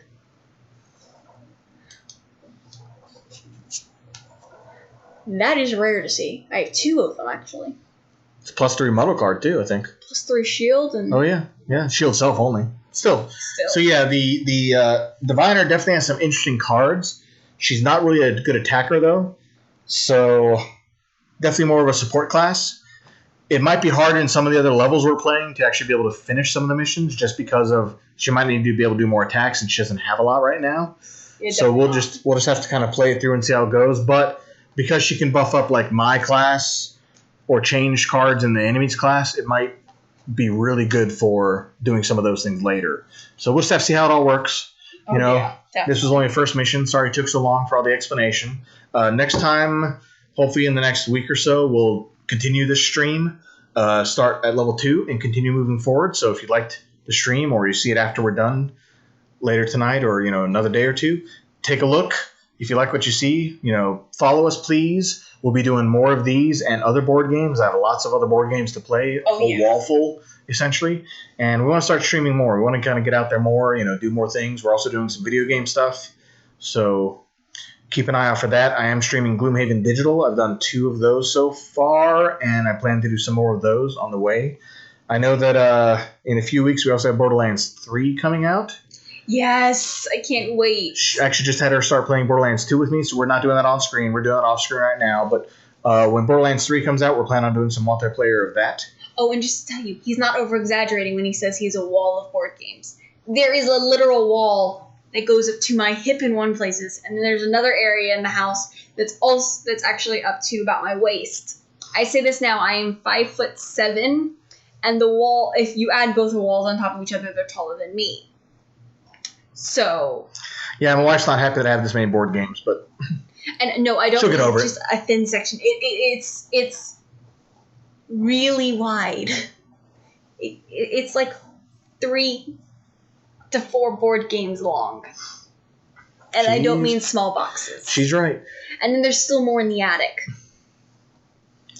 There are quite a few games, but like I said, I want to get more out there, show people more stuff. I also do a lot of Kickstarter stuff, so hopefully I can show some more Kickstarter features.